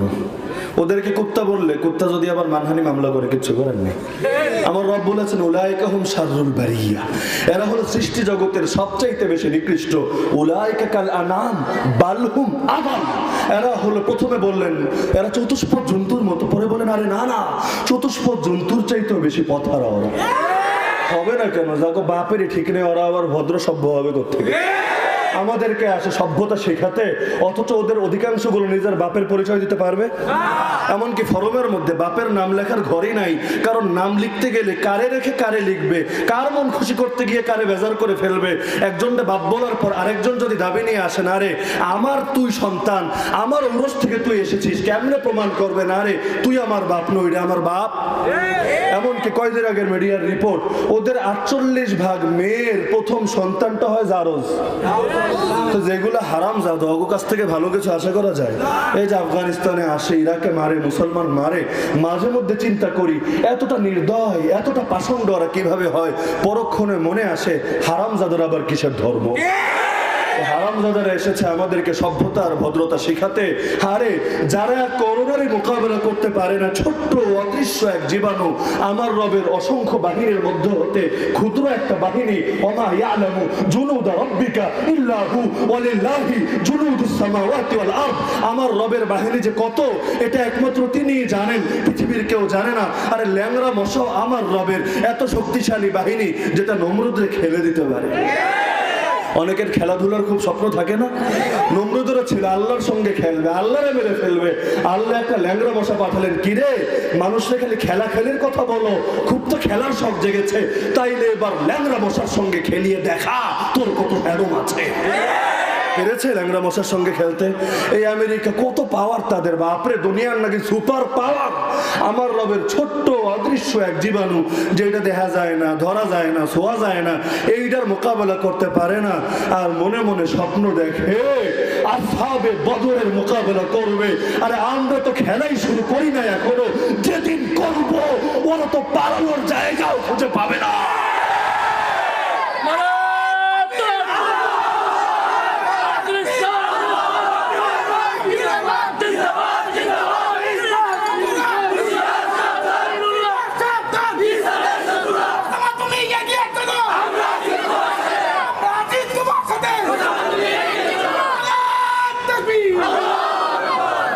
দেখতে সাধারণ মনে হলে কি হবে? অজগর সাপ শীতকালে এসে রোদ পোহায়, দেখলে মনে হয় মরা, এটা ধরলে কোনো কাম হবে না, খালি ধরে দেখেন ও কি জিনিস হারে হারে শিখিয়ে দেবে। দেখতে ক্ষুদ্র মনে হতে পারে, সাধারণ মনে হতে পারি, কিন্তু ভুলে গেলে চলবে না আমাদের গায়ে নবীর রক্ত প্রবাহিত। আমাদের আদিপিতাকে, আদিপিতাকে আমরা তো আর ডারউইনের শিক্ষায় শিক্ষিত হয়ে বলবো না আমগো আদিপিতা বান্দর, বলবেন নাকি? যতই হাই স্কুলে পড়াও, যতই কলেজে পড়াও, যতই তোমরা শিক্ষা ব্যবস্থাকে বিকৃত করো, লাভ নাই। কোনোদিন বান্দররে আমরা বাপ বলবো না। আমাদের বাপ আদম, যিনি ছিলেন আল্লাহর নবী, আদি পিতাও নবী, জাতির পিতাও নবী, দেহের মধ্যে নবীর রক্ত প্রবাহিত। আর নবীর রক্ত গায়ে নিয়ে বাতিলের সামনে মাথা তো নত করতে পারি না। জান দিতে পারি কিন্তু ঈমান দিতে পারি না, কারণ নবীর রক্ত আমাদেরকে শিখিয়েছে এই কপাল সর্বদা উপরে থাকবে। যদি নত হতে হয় একমাত্র আল্লাহর সামনে নত হবে, এছাড়া দুনিয়ার কারো সামনে নতি স্বীকার করবে। তো রাসূলের সাহাবীরা বলে, কি রে তুই মানবি? তোরে ছাইরা দিব আর মোহাম্মদ রাসূলিতে চড়াবো? সে বলল, আল্লাহর কসম, আমি তো এটাও মানবো না আমি মদিনায় আমার বউ বাচ্চার মধ্যে সুখে থাকবো আর নবীর পায়ে একটা কাঁটা বিঁধবে, এটা মানবো না। এমনকি মক্কার মুশরিকরা নিজেরা বলেছে, মা রাআইতু আহাদান ইউহিব্বু আহাদা কাহুব্বি আসহাবি মুহাম্মাদিন মুহাম্মাদা। দুনিয়াতে অনেক ভালোবাসা দেখেছে, প্রেমের অনেক হিস্ট্রি দেখেছি, কিন্তু মুহাম্মাদের সাহাবীরা মুহাম্মদকে যতটা ভালোবাসে এরকম পৃথিবীর কাউকে ভালোবাসতে দেখি নাই। দেখবে কিভাবে? আমাদেরকে গালি দিলে আমরা চুপচাপ সয়ে নিই, কত গালি তো দেয় না।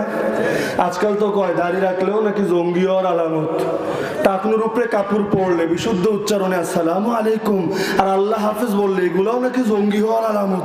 কয়দিন পর বলবে মুসলিম পরিচয় দেওয়াই জঙ্গি হওয়ার আলামত। আমাদের গালি দিলে চুপচাপ সয়ে নেই, কারণ আমরা জানি ইন্নাল্লাহা মা'আস সাবিরিন, আমরা সবর করলে ব্যক্তিগত বিষয়ে আল্লাহ আমাদেরকে উত্তম প্রতিদান দিয়ে দেবেন।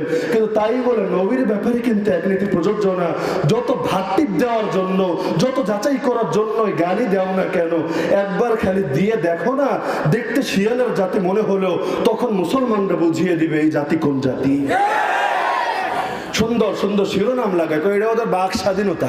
কি স্বাধীনতা? বাঘ না, টাইগার না, বাঘ ক দিয়ে, বাঘ স্বাধীনতা মানে কথার স্বাধীনতা। ওদের মুখটা স্বাধীন মুখ, এই মুখ দিয়ে স্বাধীন কথা বলার অধিকার ওদের আছে। যদিও নেতার বিরুদ্ধে বলা যাবে না, সংবিধানের বিরুদ্ধে বলা যাবে না, আইন কানুনের বিরুদ্ধে বলা যাবে না। এই জায়গায় স্বাধীনতার কোনো কথা নাই, শুধু এক জায়গায় বলা যাবে আল্লাহর ব্যাপারে, নবীর ব্যাপারে, কোরআনের ব্যাপারে, দ্বীনের ব্যাপারে। আর শিরোনাম লাগিয়ে দিবে আমরা স্বাধীনতায় বিশ্বাসী, আমরা কারো স্বাধীনতায় হস্তক্ষেপ করতে পারি না। কিন্তু ওরা ভুলে যায় সব মুসলমান এখনো ওদের কুত্তা হয় নাই। আল্লাহর কিছু বান্দা হলেও সব যুগে থাকে যারা ওদেরকে বুঝিয়ে দেবে, দেখ রে, তোদের মুখের যদি স্বাধীনতা থাকে আমাদের হাতেরও স্বাধীনতা থাকবে। স্বাধীনতা পেলে সবাই পাবে, না পেলে কেউ পাবে না। কেউ পাবে আর কেউ পাবে না, তা হবে না, তা হবে। স্বাধীনতা তোদের বাপদাদার সম্পদ না। যদি তোদের কাছে মনে হয় তোদের মুখের স্বাধীনতা আছে, তোদের মুখের কোনো লাগাম থাকা উচিত না, তাহলে জেনে রাখ দুনিয়ার কাফেররা, জেনে রাখ আল্লাহ এবং তার নবীর দুশমনরা, আমাদের হাতেরও স্বাধীনতা থাকা উচিত না। আরে তোর মুখের স্বাধীনতার দাবি যদি হয় আল্লাহর নবীকে গালি দেওয়া, আমার হাতের স্বাধীনতার দাবি হলো তোর কল্লাটাকে আলাদা করে দেওয়া।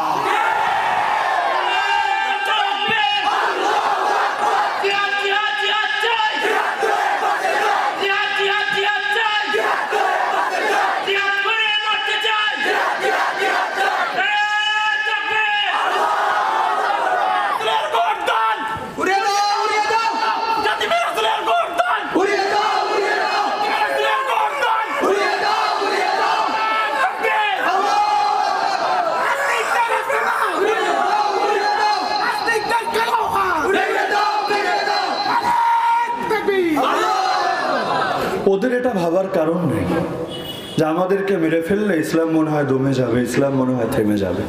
আরে কথাগুলো উচ্চারণ করতে পারে একজন, উচ্চারণ করতে পারে 10 জন, উচ্চারণ করতে পারে 100 জন, কিন্তু এটা ভাবার কারণ নাই এটা শুধু বক্তার কথা, আর এটা তো প্রত্যেক মুসলমানের দিলের কথা। সুতরাং এটা ভাবার কারণ নেই আমাদেরকে মারলে মুসলমান দমে যাবে, আমাদেরকে মারলে ওরা স্বাধীনভাবে নবীরে গালি দিতে পারবে, আর একজনকে মারলে 100 জন জন্ম নিবে। আর ওদের জেনে রাখা দরকার কয়জনকে মারবি তোরা, একদিকে লাশের সাগর পড়বে, একদিকে শহীদের মিছিল বইবে, আর একদিকে আল্লাহর পথের মুজাহিদ তৈরি হবে যারা তোদেরকে কড়ায় গন্ডায় হিসাব বুঝিয়ে দেবে। আল্লাহর জমিন থেকে আল্লাহর দুশমনদের নাম নিশানাও চিরতরে মিটিয়ে দেবে।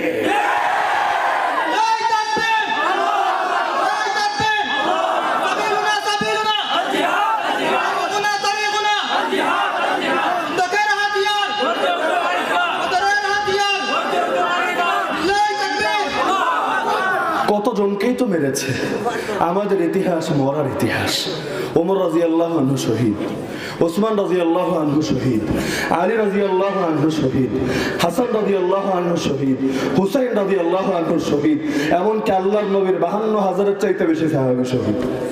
তো শুরু থেকেই তো রক্ত দেওয়ার ইতিহাস পড়ে আমরা বড় হয়েছি। একদিকে শাহাদাতের রক্ত জমিনের মধ্যে পড়তো, আর একদিকে চিৎকার করে বলতো ফুজতু ওয়ারাব্বিল কাবা, কাবার রবের কসম আমি কামিয়াব হয়ে গেছি। মিডিয়া পেরেশান, কয় ওদের ফাঁসির রায় দিল, ওরা হাসে কেন? আরে দুনিয়ার বস্তুবাদী আর জড়বাদীরা, আরে দুনিয়ার পাগলা কুত্তারা, তোরা কোত্থেকে বুঝবি হাসে কেন?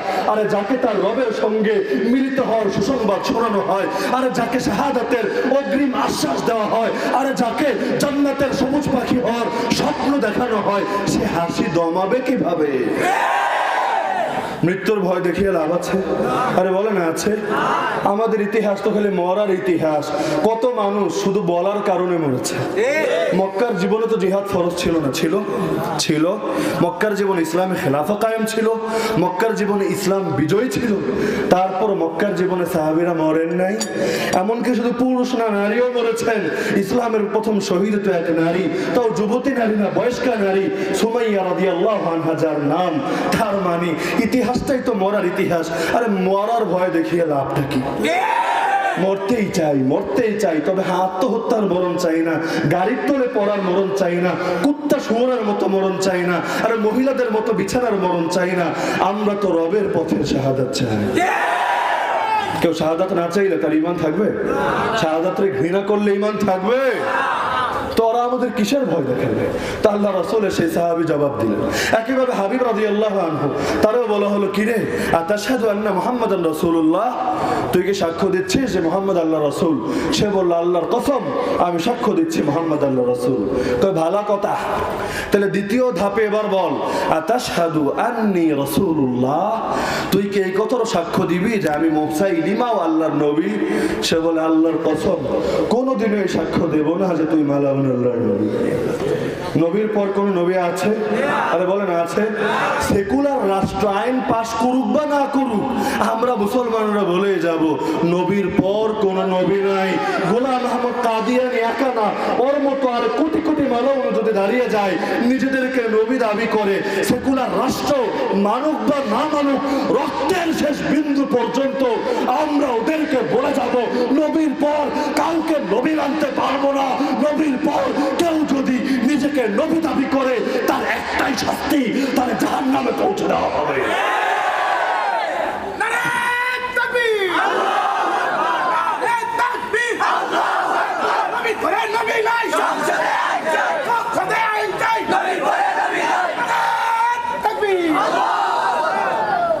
তখন সে বলল, হাবিব তুই কিন্তু আমার সামনে, আমার গ্রেফতারিতে, এখানে রাজ্য আমার, ক্ষমতা আমার, আমি যা বলবো তাই চলবে।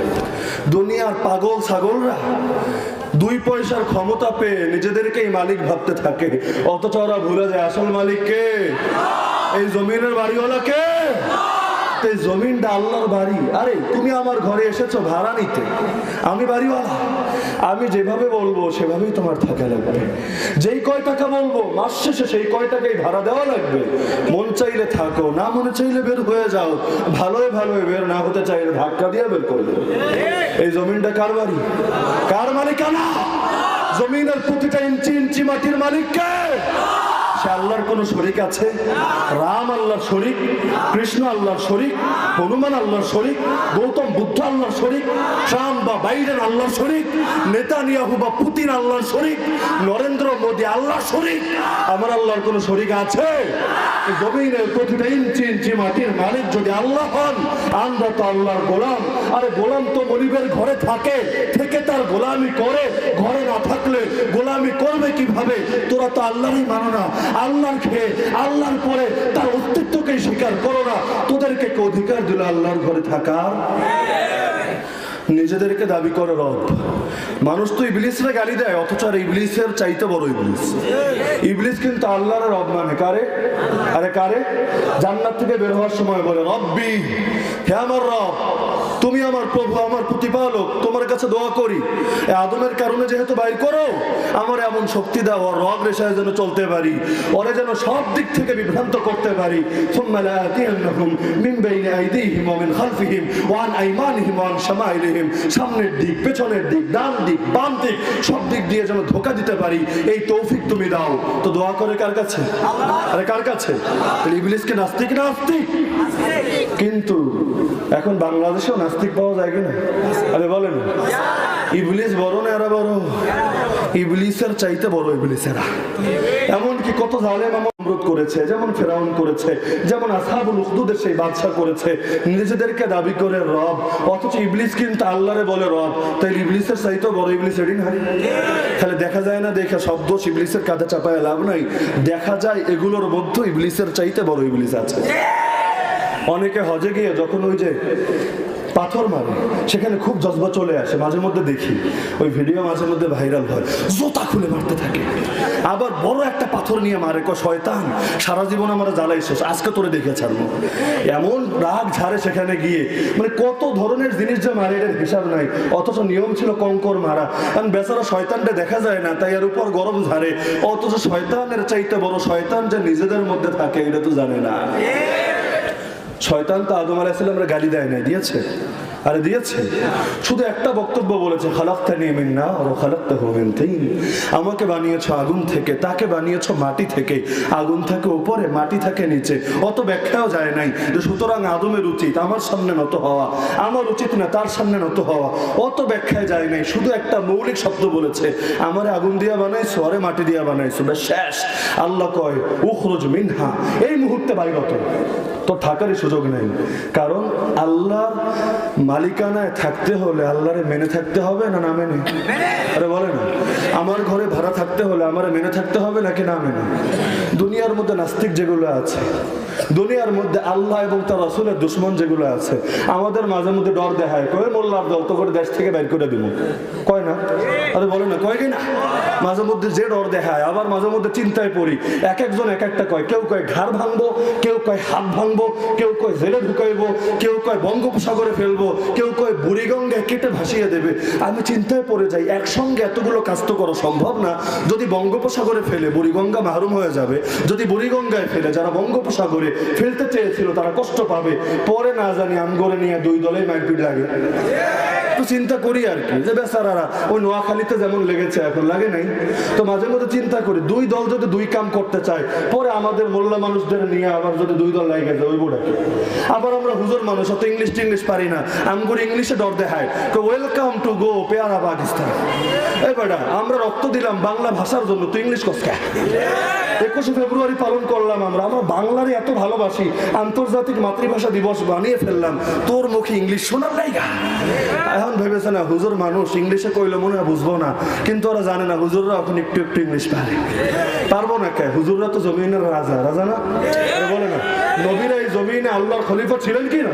তো সেই নবীদের ওয়ারিস তো আমরা, এই জমিনের নেতৃত্ব তো আমরা দিব, যার কারণে ভাষা তো আমাদেরও শেখা লাগে।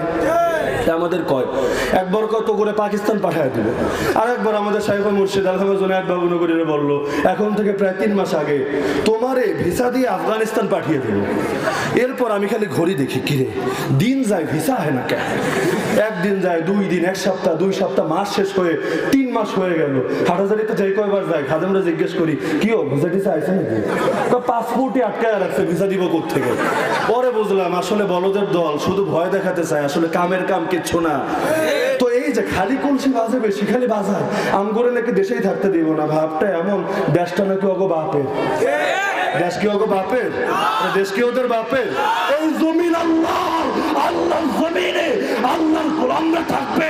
তোদের যদি আল্লাহর জমিনে আল্লাহকে ভালো না লাগে, আল্লাহর কথা ভালো না লাগে, তোরা বের হয়ে যা জমিন থেকে।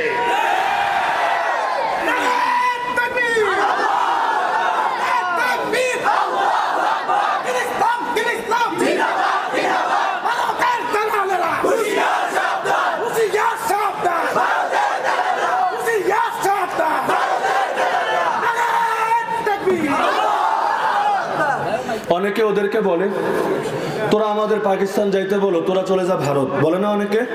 আরে বলে না? আমি বলি না। কেন? ভারতও কি ওদের? বলে ভারত ওদের? পৃথিবীর প্রতিটা ইঞ্চি ইঞ্চি মাটির মালিক কে? ভারত যাবে কেন? ভারতের মালিকও আল্লাহ, বাংলার মালিকও আল্লাহ, সৌদির মালিকও যিনি, আমেরিকার মালিকও তিনি। আল্লাহর কথা যেমনি ভাবে কাবার ছাদে দাঁড়িয়ে বলা যায়, আরে হোয়াইট হাউসের ছাদে দাঁড়িয়েও তো আল্লাহু আকবারের তাকবীর দেওয়া যায়। তো কিসের ভারত? কবি তো আমাদেরকে কত আগে সুন্দর কবিতা শিখিয়ে গিয়েছে।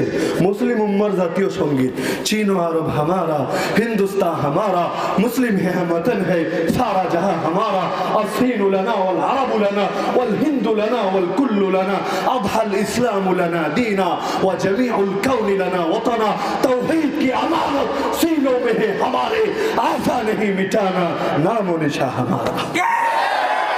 ভারত যায় লাভ কি? 2 দিন পর তো ভারতে আমাদের হবে, হবে না? আরে হবে না? শেষ জামানায় গাজওয়াতুল হিন্দের কথা নবী বলেন নাই আমাদেরকে? সহিহ বুখারী এবং সহিহ মুসলিমের পর হাদিসের বিশুদ্ধ এক কিতাবের নাম হলো সুনানে নাসাই। এই সুনানে নাসাই না পড়ে কেউ মাওলানা সাহেব হয় না, আলেম হয় না। এই সুনানে নাসাই দ্বিতীয় খণ্ডে একটা অধ্যায় আছে বাবু গাজওয়াতুল হিন্দ। এই অধ্যায়ের মধ্যে 2 জন সাহাবী থেকে ইমাম নাসাই 3টা হাদিস রিওয়ায়াত করেছেন।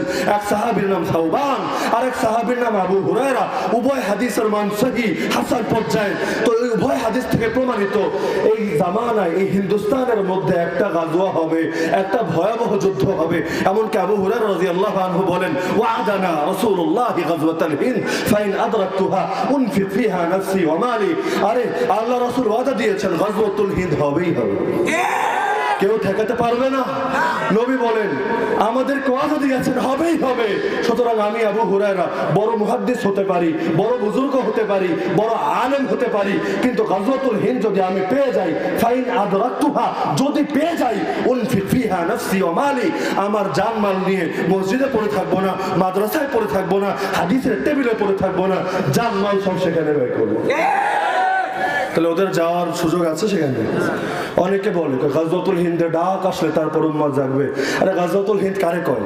হিন্দুস্তানে যে যুদ্ধ হয় সেটারই তো কয় গাজওয়াতুল হিন্দ, নাকি? আরে বলে না। যদিও মুহাদ্দিসগণের মধ্যে, শারিউল হাদিসগণের মধ্যে ইখতিলাফ হয়েছে গাজওয়াতুল হিন্দ আসলে কোনটা। আমাদের আকাবির মুফতি মুহাম্মদ শফি রহমতুল্লাহ আলাইহি, আল্লামা তাকি উসমানী এবং রফি উসমানীর বাবা, আল্লাহ তার কবরকে নূরে নূরান্বিত করুন। তার মত হলো যেহেতু নবী বলেছেন হিন্দুস্তানের গাজওয়া, সুতরাং হিন্দুস্তানে যত যুদ্ধ হবে সবই গাজওয়াতুল হিন্দ। তো বলছিলাম এই ব্যাখ্যা নেন বা না নেন, কিয়ামতের আগে কিছু হাদিস এমন পাওয়া যায় যে হাদিসের মধ্যে দেখা যায়, যদিও হাদিসের মধ্যে যায়িফ, কিন্তু শক্তিশালী হাদিসের সমর্থন এগুলো এসেছে, কিয়ামতের আগে হিন্দুস্তানে এক জালিম বাদশা থাকবে। সেই জালিম বাদশা কে হবে আমরা জানি না, হাদিসে নাম নাই। অনেক বড় জালিম একটা বাদশা থাকবে, মুসলমানদের সঙ্গে লড়াই হবে, লড়াইয়ের পর মুসলমানরা বিজয় লাভ করে ওরা বাইন্দা মাহদির কাছে নিয়ে যাবে। সে যেই হোক, আমাদের দেখার বিষয় না। তো এই হাদিস যদিও যায়িফ, এর কারণ নিশ্চিত করে বলি বা না বলি, এতটুকু তো অস্বীকার করার সুযোগ নাই না গাজওয়াতুল হিন্দ এখানে হবে। অস্বীকার করলে ঈমান থাকবে? আর থাকবে তো। গাজওয়াতুল হিন্দ, হিন্দুস্তানের মধ্যে যে যুদ্ধ হবে সেটা গাজওয়াতুল হিন্দ। হিন্দুস্তান কারে কয়? ভারত, বাংলাদেশ, পাকিস্তান, মিয়ানমার, এমনকি খোরাসান তথা আফগানিস্তানের কিছু অঞ্চল, পুরোটা মিলিয়ে সেই জামানার হিন্দ ছিল। তাই নবী হিন্দ বলতে ভারতকে বুঝান নাই, নবী হিন্দ বলতে পুরো অঞ্চলটাকে বুঝিয়েছেন। এখন আমি আপনাদেরকে জিজ্ঞেস করব, কাশ্মীর কি হিন্দুস্তানের অংশ না? আসাম কি হিন্দুস্তানের অংশ না? দিল্লি কি হিন্দুস্তানের অংশ না? গুজরাট কি হিন্দুস্তানের অংশ না? ইউপি উত্তরপ্রদেশ কি হিন্দুস্তানের অংশ না? এমনকি সেই রোহিঙ্গাদের সেই যে থাকার জায়গা মিয়ানমারের সে আরাকান হিন্দুস্তানের অংশ না?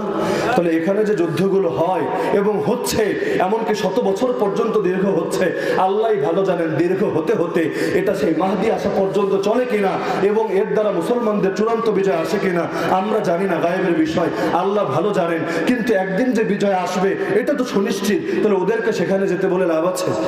আরে বলে না। তাহলে কোথায় যেতে বলবেন? খুলেন কোরআন, সূরা আর রহমান, নাম শুনেছেন সবাই? শুনেছেন?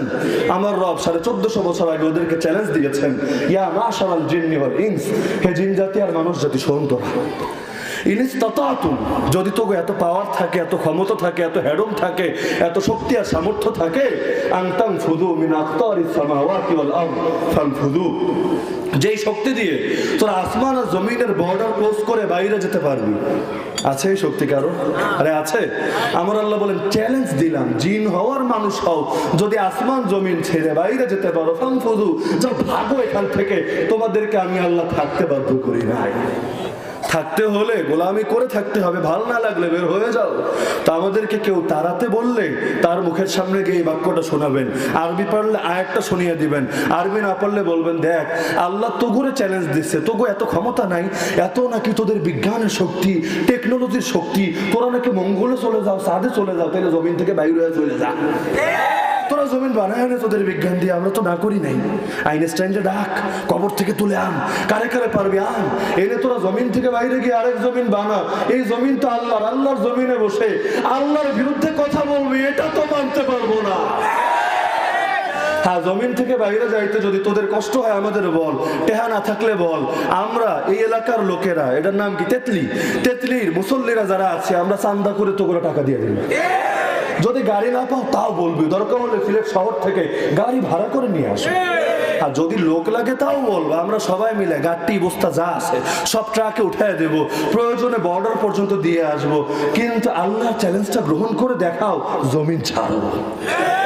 আর যদি ভালোই ভালোই না ছাড়ো, আল্লাহর জমিনে বসে আল্লাহর বিরুদ্ধে বড় বড় কথা বলো, এমনকি নবীরে পর্যন্ত গালি দাও, তাহলে শুনে রাখো আমরাও চুপচাপ বসে আঙ্গুল চুষবো না, প্রথমে ভালোই ভালোই বলবো, যদি শোনো আচ্ছা, যদি না শোনো গা ধাক্কা দিয়ে সব কয়টাকে এই জমিন থেকে বের করে দেব। কি পারবেন না বের করে দিতে? আল্লাহর ঘরে বেড়া, আমরা আল্লাহর গোলাম, আমরা থাকবো, তোরা তো গোলাম না, থাকোস কেন? আর যদি থাকতেই হয় আল্লাহরে মেনেই থাক। তো বলছিলাম কালেমার কথা মনে আছে তো, প্রথম কথা নাকি ভুলে গেছেন? তো বলছিলাম লা ইলাহা ইল্লাল্লাহ যেতে চাইলে পথ একটা, সেই পথের নাম গণতন্ত্র, সেই পথের নাম সমাজতন্ত্র, সেই পথের নাম রাজতন্ত্র, সেই পথের নাম জাতীয়তাবাদ, সেই পথের নাম ধর্মনিরপেক্ষতাবাদ, সেই পথের নাম কি?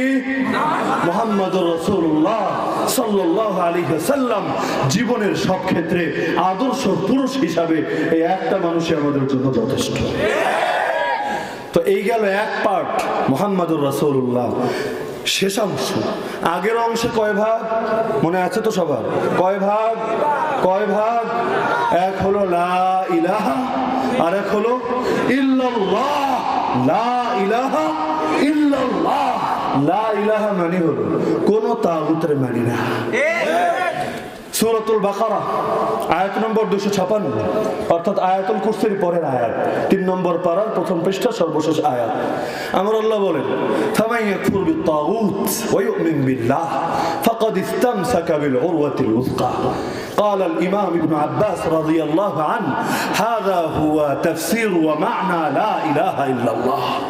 আমার আল্লাহ বলেন যারাই তাগুতকে প্রত্যাখ্যান করবে, তাগুতের সঙ্গে সম্পর্ক ছিন্ন করবে এবং এরপর আল্লাহর উপর ঈমান আনয়নের ঘোষণা দেবে, তারা এক মজবুত হাতলকে আঁকড়ে ধরলো, তারা ঈমানকে, কোরআনকে, দ্বীনকে, শরীয়তকে, তাওহীদকে, সুন্নাহকে আঁকড়ে ধরলো, লা ইনফিসামা লাহা, যেই হাতল আর ভাঙবে না। ইমাম ইবনে আব্বাস রাদিয়াল্লাহু আনহু রাইসুল মুফাসসিরিন, তিনি বলেন এটাই হলো লা ইলাহা ইল্লাল্লাহর অর্থ। এমনকি আমার রব কোরআনে বলেন সকল নবীর দাওয়াত যে ছিল লা ইলাহা ইল্লাল্লাহ, এই দাওয়াতের মূল কথা কি জানো তোমরা? ওয়ালাকাদ বাআসনা ফি কুল্লি উম্মাতির রাসূলা, আমি আল্লাহ সব জাতির মধ্যে রাসূল পাঠিয়েছি এই দাওয়াত দিয়ে, আনি আবুদুল্লাহ, গোলামি করবা, ইবাদত করবা একমাত্র কার? ওয়াজতানিবুত তাগুত, তাগুতের সঙ্গে সব ধরনের সম্পর্ক ছিন্ন করো। তার মানে লা ইলাহা বলার দ্বারা তাগুতের সঙ্গে সম্পর্ক ছিন্ন করতে হবে। হ্যাঁ, আমি শীঘ্রই বলবো তাগুত মানে কি। লা ইলাহা মানে তাগুতের সঙ্গে সম্পর্ক নাই, ইল্লাল্লাহ মানে এক আল্লাহর সঙ্গে সম্পর্ক। অংশ কিন্তু দুইটা। যদি বলেন ইল্লাল্লাহ নিব, লা ইলাহা নিব না, আল্লাহর সঙ্গে সম্পর্ক করব, তবে তাগুতরে বাদ দিব না, মুসলমান থাকবেন না, মুশরিক হয়ে যাবে। একদল হলো কাফের, আল্লাহরই মানে না। আর একদল হলো মুশরিক, আল্লাহরে মানে তবে একা মানে না, আল্লাহর লগে তাগুতরে মিলায়া মানে। তারা বলে আল্লাহরেও মানবো, তাগুতরেও মানবো, কাউরে নারাজ করবো না। মন ভাঙা মসজিদ ভাঙা সমান, কি বলে না এই টাইপের কথা। কই বেচারা ইবলিস এমনি নিরীহ মানুষ, সবাই মিলে গাইল্লায়। আবার হজের মৌসুমে সবাই পাথর মারে। এখন এই মজলুম ইবলিসের পাশে যদি না দাঁড়ায়, ইবলিসের মনে যদি কষ্ট দেয়, বেচারা কষ্ট পাবে না? মন ভাঙা যাবে না, সাম্প্রদায়িক কথাবার্তা বলা যাবে না। ইবলিস যতই হোক, সেও তো আমাদের লোক, নাই এমন লোক? আরে নাই তো, কারো মনে আঘাত দেওয়া যাবে না। আমি করে পাগল, কোরআন পড়ার সময় ফেরাউনের মনে আঘাত দেও কেন? হামানের মনে আঘাত দেও কেন? কারণ অপরাধ করলো কি? আরে তাব্বাত ইয়াদা আবি লাহাবি ওয়া তাব, এই সূরা পড়ো কেমনে? আরে আবু লাহাব দুনিয়ায় নাই বইলেই কি মনে আঘাত দেওয়া জায়েজ হয়ে গেল? থাকলে তো তোমার কোমরটা ভেঙে দিত। তার মানে মনে আঘাত দেওয়া যাবে না নাকি? আরে কেউ যদি আল্লাহরই মানতে না পারে, ওর মনে আঘাত না, ওর মনে প্রয়োজনে আগুন লাগিয়ে দেব। এমনকি যেই কথা শুনলে ওর কষ্ট লাগে, সেই কথা বেশি বেশি বলবো।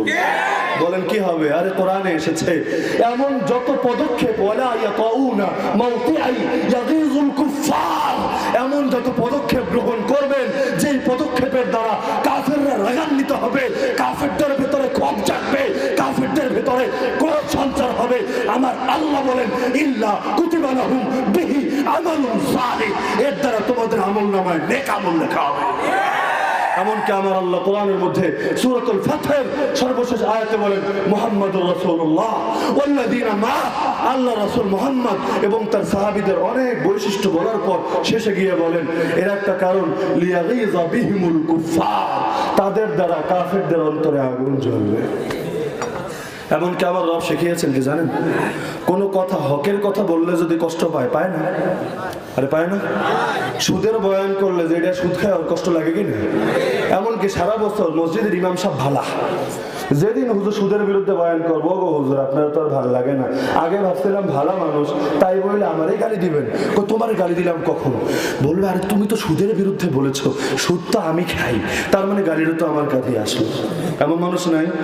সুদের কথা বললে সুদখোরের গায়ে লাগবে, ঘুষের কথা বললে ঘুষখোরের গায়ে লাগবে, ধর্ষণের কথা বললে ধর্ষকের গায়ে লাগবে, নাস্তিকতা নিয়ে বললে নাস্তিকের অন্তরে লাগবে, আর দুনিয়ার তাগুতদের বিরুদ্ধে বললে ওদের কলেজে আগুন জ্বলবে। আমার রব কুল, ওদেরকে মুখের সামনে গিয়ে বলবা মুতু বিগাইজিকুম, তোরা তোদের রাগ নিয়ে মরে যা, তোরা মরলেও আমরা রবের কোরআন ছাড়বো না।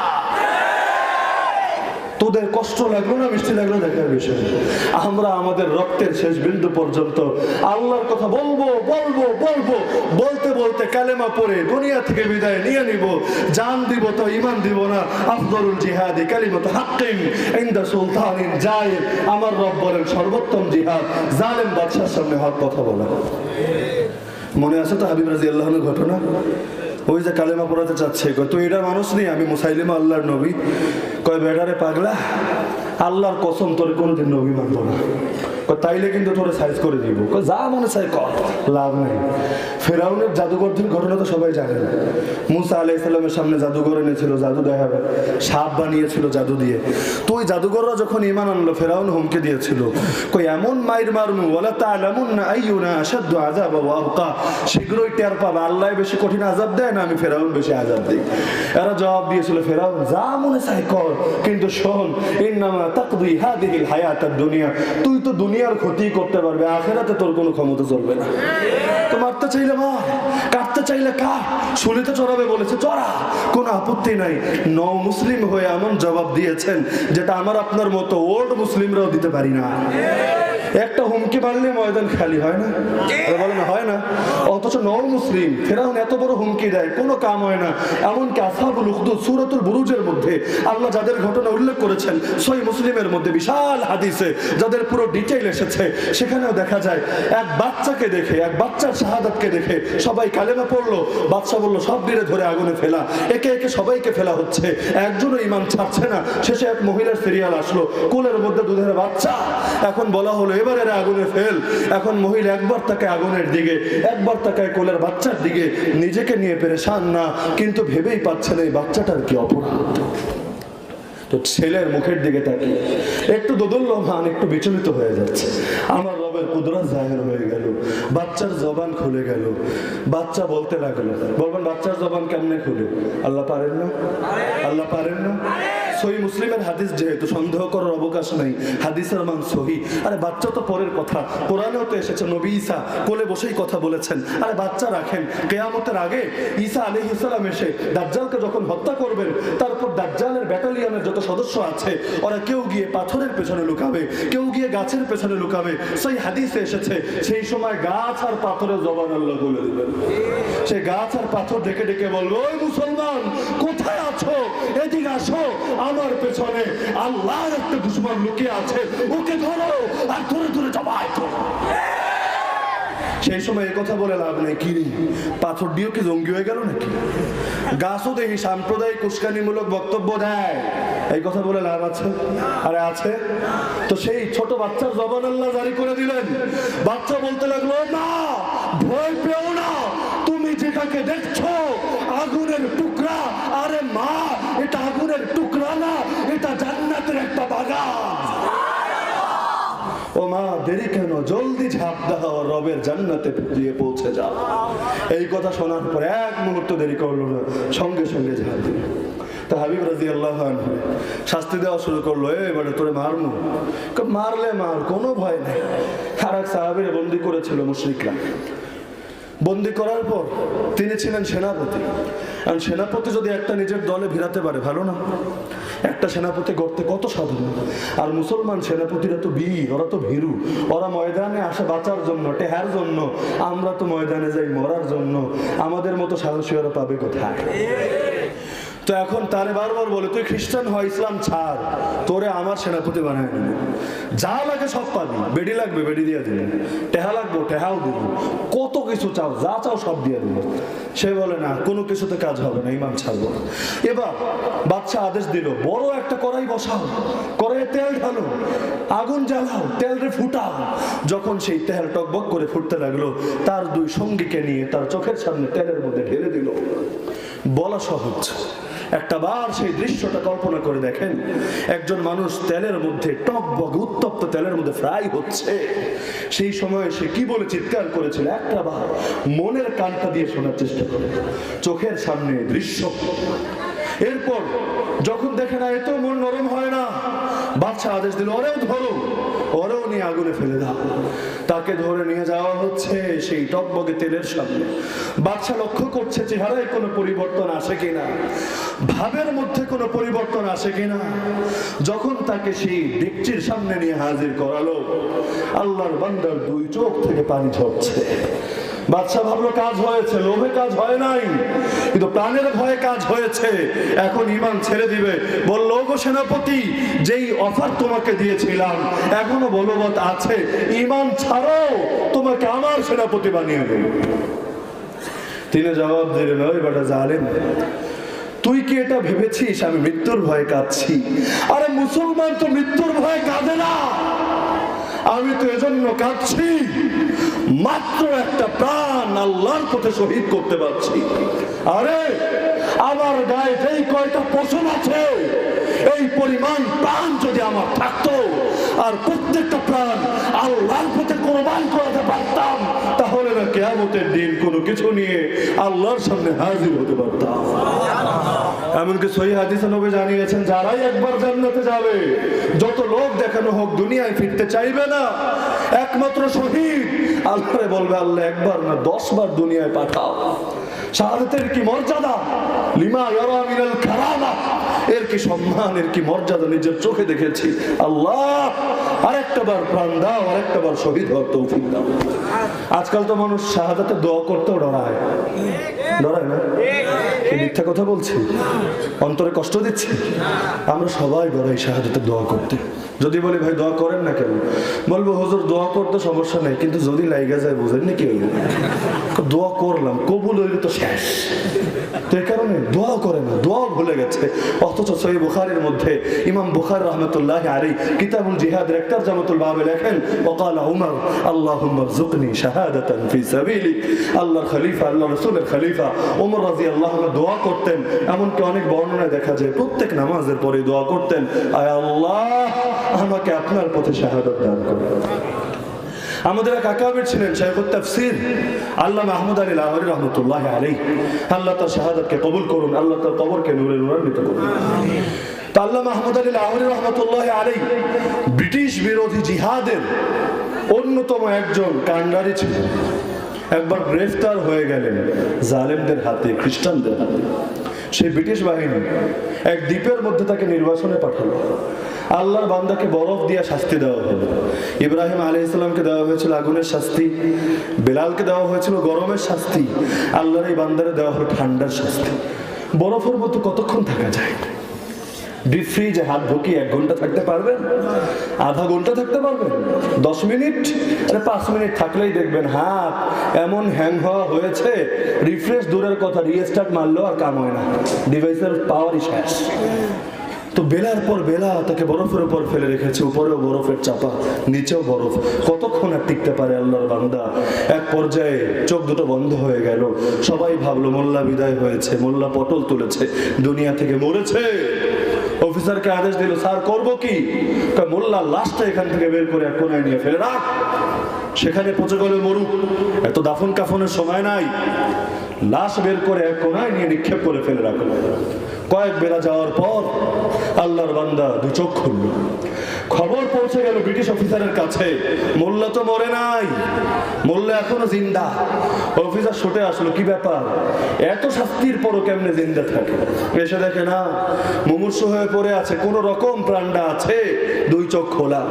এসে টিটকারি মেরে বলে, কিরে মোল্লা, খুব না জিহাদ জিহাদ করতি, মাঠ কাঁপাতি, সব দেখি শেষ, সারা গা থেকে ঠান্ডা হয়ে গেছে, নড়তেই পারো না। আর একদিকে মারবে আর একদিকে টিটকারি করবে। সারা দুনিয়ায় রক্ত দেওয়ার ঠিকাদারি নিয়ে রেখেছে মুসলমানরা, তারপরও দিন শেষে জঙ্গি গালিরা মুসলমানদেরই দেয়। জীবনে কোনো নাস্তিকরা দেখলাম না জঙ্গি বলতে, কোনো কাফির মুশরিকরা দেখলাম না জঙ্গি বলতে, দেখেছেন? অথচ পূর্ব থেকে পশ্চিম, উত্তর থেকে দক্ষিণ রক্ত দেওয়ার ঠিকাদারি নিয়ে রেখেছে আমরা। আরে আর কয় সাগর রক্ত দেওয়ার পর তোদের বিশ্বাস হবে মুসলিম জাতি আসলেই মাজলুম, মুসলিম জাতি আসলেই নির্যাতিত, আসল জালেম তোরা, আসল জঙ্গি হচ্ছিস তোরা। আল্লাহর বান্দারে বলে, কিরে মোল্লা, সারা গা থেকে ঠান্ডা, কোথায় হারিয়ে গেল তোর গরম?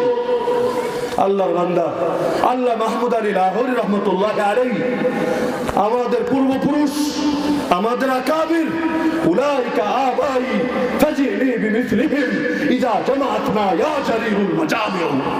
তিনি বললেন, এই বেটা ব্রিটিশ অফিসার, শরীর হয়তো অনেক ঠান্ডা হয়েছে, কিন্তু তাতে কি, ওই বেটা ঈমান তো আগের চাইতে অনেক বেশি গরম হয়ে গেছে। হাবিব রাদিয়াল্লাহু আনহু শুরু করলো কাটা, ডাইন হাত কাটে, বাম হাত কাটে, নাক কাটে, কান কাটে, একের পর এক কাটাকাটি চলছে। এক এক অঙ্গ কাটে আর বলে, কি রে, এখন তো অন্তত মানবি যে আমি মুসাইলিমা আল্লাহর নবী? কয়, কোনোভাবেই মানবো না, জান দিলেও মানবো না। তো নির্যাতন শুরু হলে ঈমান ধরে রাখা কঠিন হয়ে যায়। জেলখানায় যারা যায়, হয়তো পাক্কা মুমিন হয়ে বাইরে হয়, নইলে পাক্কা মুনাফিক হয়ে বাইরে। আগের হালতে সাধারণত কেউ থাকে না, হয়তো ছোট ডাকাত হয়ে গেলে বড় ডাকাত হয়ে বের হয়, নইলে সুফি সম্রাট হয়ে বের হয়, মাঝামাঝি থাকে না। তাকে কঙ্গ কাটে আর কয়, কিরে এখন তো মানবি আমি আল্লাহর নবী? কয়, না, মানামানি নাই, যত মারতে পারো মার। এভাবে মারতে মারতে যখন জিহ্বাটা কেটে ফেললো, এখন বলবে কিভাবে, কথা তো আসে না। মাথা নেড়ে বলে, না রে, এখনো মানবো না। শেষে কল্লাটাই কেটে আলাদা করে দিল, আল্লাহর বান্দাকে শহীদ করে দিল। এই সংবাদ পৌঁছে গেল তার মায়ের কাছে। ইতিহাস যাকে উম্মে হাবিব নামে স্মরণ করেছে, তার মা বলল, লিহাদাল ইয়াউমি আরদাতুহু, আরে কিসের কথা শোনাচ্ছ তোমরা আমাকে? আজকের এই দিনের জন্যই তোকে দুধ পান করিয়েছিলাম। ওকে কোনো কাপুরুষ, কোনো দালাল, কোন জালিমের তাবেদার বানানোর জন্য দুধ খাওয়াই নাই। আজকের এই দিনটা একদিন দেখবো, এজন্য দুধ খাইয়েছিলাম। এক মহিলা সাহাবী কোলের বাচ্চা নিয়ে আসলো, নবী ওরে ময়দানে নিয়ে যান। সবাই তো অবাক, এই পিচ্চি দুধ ছাড়ে না এখন, ও ময়দানে গিয়ে করবেটা কি? সেই নারী জবাব দিচ্ছে, রাসূল খুব ভালো করে জানি এই বাচ্চা যে শারীরিক ভাবে দৈহিক শক্তি দিয়ে আপনার কোনো উপকারে আসবে না, খুব ভালো করে জানি। কিন্তু নবী করব কি, মন তো মানে না। যারা ছিল পাঠানোর আগেই পাঠিয়ে দিয়েছি, ফিরে আসে নাই। এমন কেউ নাই যাকে আপনার সঙ্গে পাঠাবো। আমি তো নারী, আমারও তো নিবেন না, অনুমতি দিবেন না। আছেই শুধু কোলের বাচ্চাটা, তাকে এনে হাদিয়া দিলাম আপনার কাছে নবী। যদিও সে নিজস্ব শক্তিতে কিচ্ছু করতে পারবে না, কিন্তু আপনার কোন সাহাবীর কোলে তাকে দিয়ে দেন। সেই সাহাবী আমার বাচ্চাটাকে কোলে রাখবে। যখন জালিমরা আপনার বুককে লক্ষ্য করে তীর মারবে, তখন সেই সাহাবী আমার এই কলেজার টুকরা, বুকের মালিক, আমার এই দুগ্ধপোষ্য বাচ্চাটাকে ঢাল হিসাবে আপনার বুকের সামনে পেতে ধরবে। হে নবী, জালিমের তীর এসে আমার বাচ্চাটার বুকটাকে ফোরফোর করে দিয়ে যাবে, কিন্তু আপনার সিনাটা তো হেফাজতে থাকবে। হে নবী, কাল কিয়ামতের দিন আল্লাহ আমাকে শহীদের মা বলে ডাক দিবেন, এটাই চাই, আর কিছু চাই না। এই কারণে ইমাম মালিক রহমতুল্লাহ আলাইহিকে খলিফা হারুনুর রশিদ জিজ্ঞেস করেছিল, হে মহান ইমাম, নবীর গালি দেওয়ার শাস্তি কি? কয় বড় শাস্তি পরে, আগে শোন। মা বাকাউল উম্মতি বাদা শাতমি নবিহা, নবীর জান পরের কথা। নবীর ইজ্জতি যদি হেফাজতে না থাকে, নবীর যদি গালি দেওয়া হয়, উম্মতের বেঁচে থাকার দরকারটা কি? মান শাতামাল আম্বিয়া কুতিলা, যারাই নবীদেরকে গালি দেবে একটাই শাস্তি, তাদেরকে কতল করে ফেলা হবে। তো সারা জামানার মধ্যে আমাদের আদর্শ তো রক্ত দেওয়ার আদর্শ, জান দেয় তো ঈমান দেয় না। তো বলছিলাম লা ইলাহা মানে কোনো তাগুতরে মানি না। তাগুত মানে কি? শাব্দিক অর্থ সীমা লঙ্ঘনকারী। কিকারী। প্রত্যেকের একটা সীমা আছে, একটা লিমিট আছে। সেই লিমিটকে যারা ক্রস করে ফেলে তাদেরকে বলা হয় কি বলে? আলোচনা শেষের দিকে চলে এসেছি, পরবর্তী বক্তাকে নিয়ে আসতে পারেন। তাকে কি বলা হয়? আরে সবাই বলেন, শেষ করে দিব। কি বলে তাদেরকে? তাগুত, সীমা লঙ্ঘনকারী। বান্দা হিসাবে আমাদের একটা সীমা আছে, সেই সীমাকে চাইলেও আমরা ক্রস করতে পারি না, লঙ্ঘন করতে পারি না। উদাহরণস্বরূপ, বিধান প্রণয়নের ক্ষমতা কার? আইন প্রণয়নের ক্ষমতা কার? যার কারণে কোরআনে জানিয়েছে আলা লাহুল খালকু ওয়াল আমর, সৃষ্টিও যার, বিধানও চলবে তার।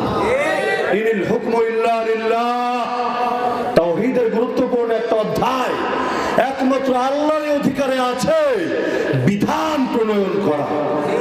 কেউ যদি এখন ফেরাউন হামানের মতো বলেন, আরে আল্লাহকে আমিও পারি আইন বানাতে, আমারও মাথা আছে, মাথা দিয়ে মানব রচিত বিধান বানাবো আমি, আর সবার উপর তা মানা ফরজ করে দিব, না মানলে আমি তাকে ফাঁসির আসামি বানাবো, তাকে বলা হবে তাগুত।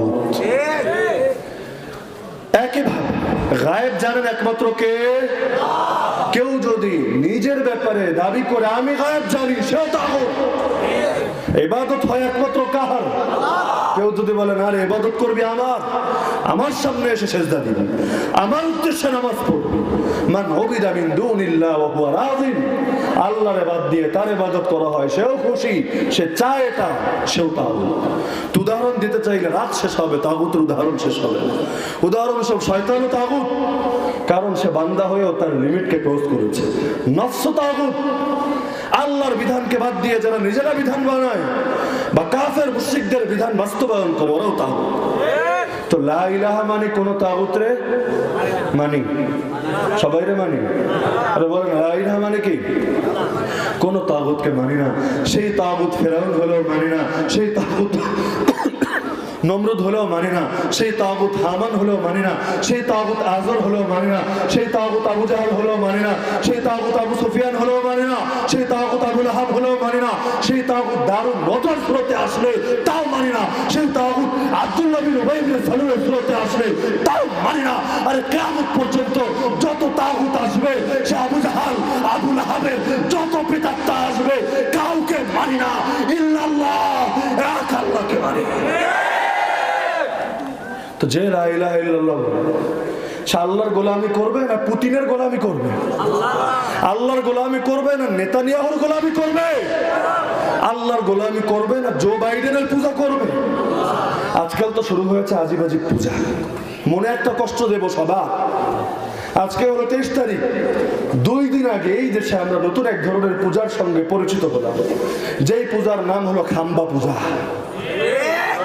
কি পূজা? কি পূজা? এক সময় বেদিতে গিয়ে পূজা করা হতো, এখন বিশেষ জায়গায় গিয়ে পূজা করা হয়, হয় না? আরে বলে না? আমরা বলেন তো, এই যত লক্ষ টাকার ফুল দেওয়া হয়েছে এর কয়টা তাদের কবরে পৌঁছেছে?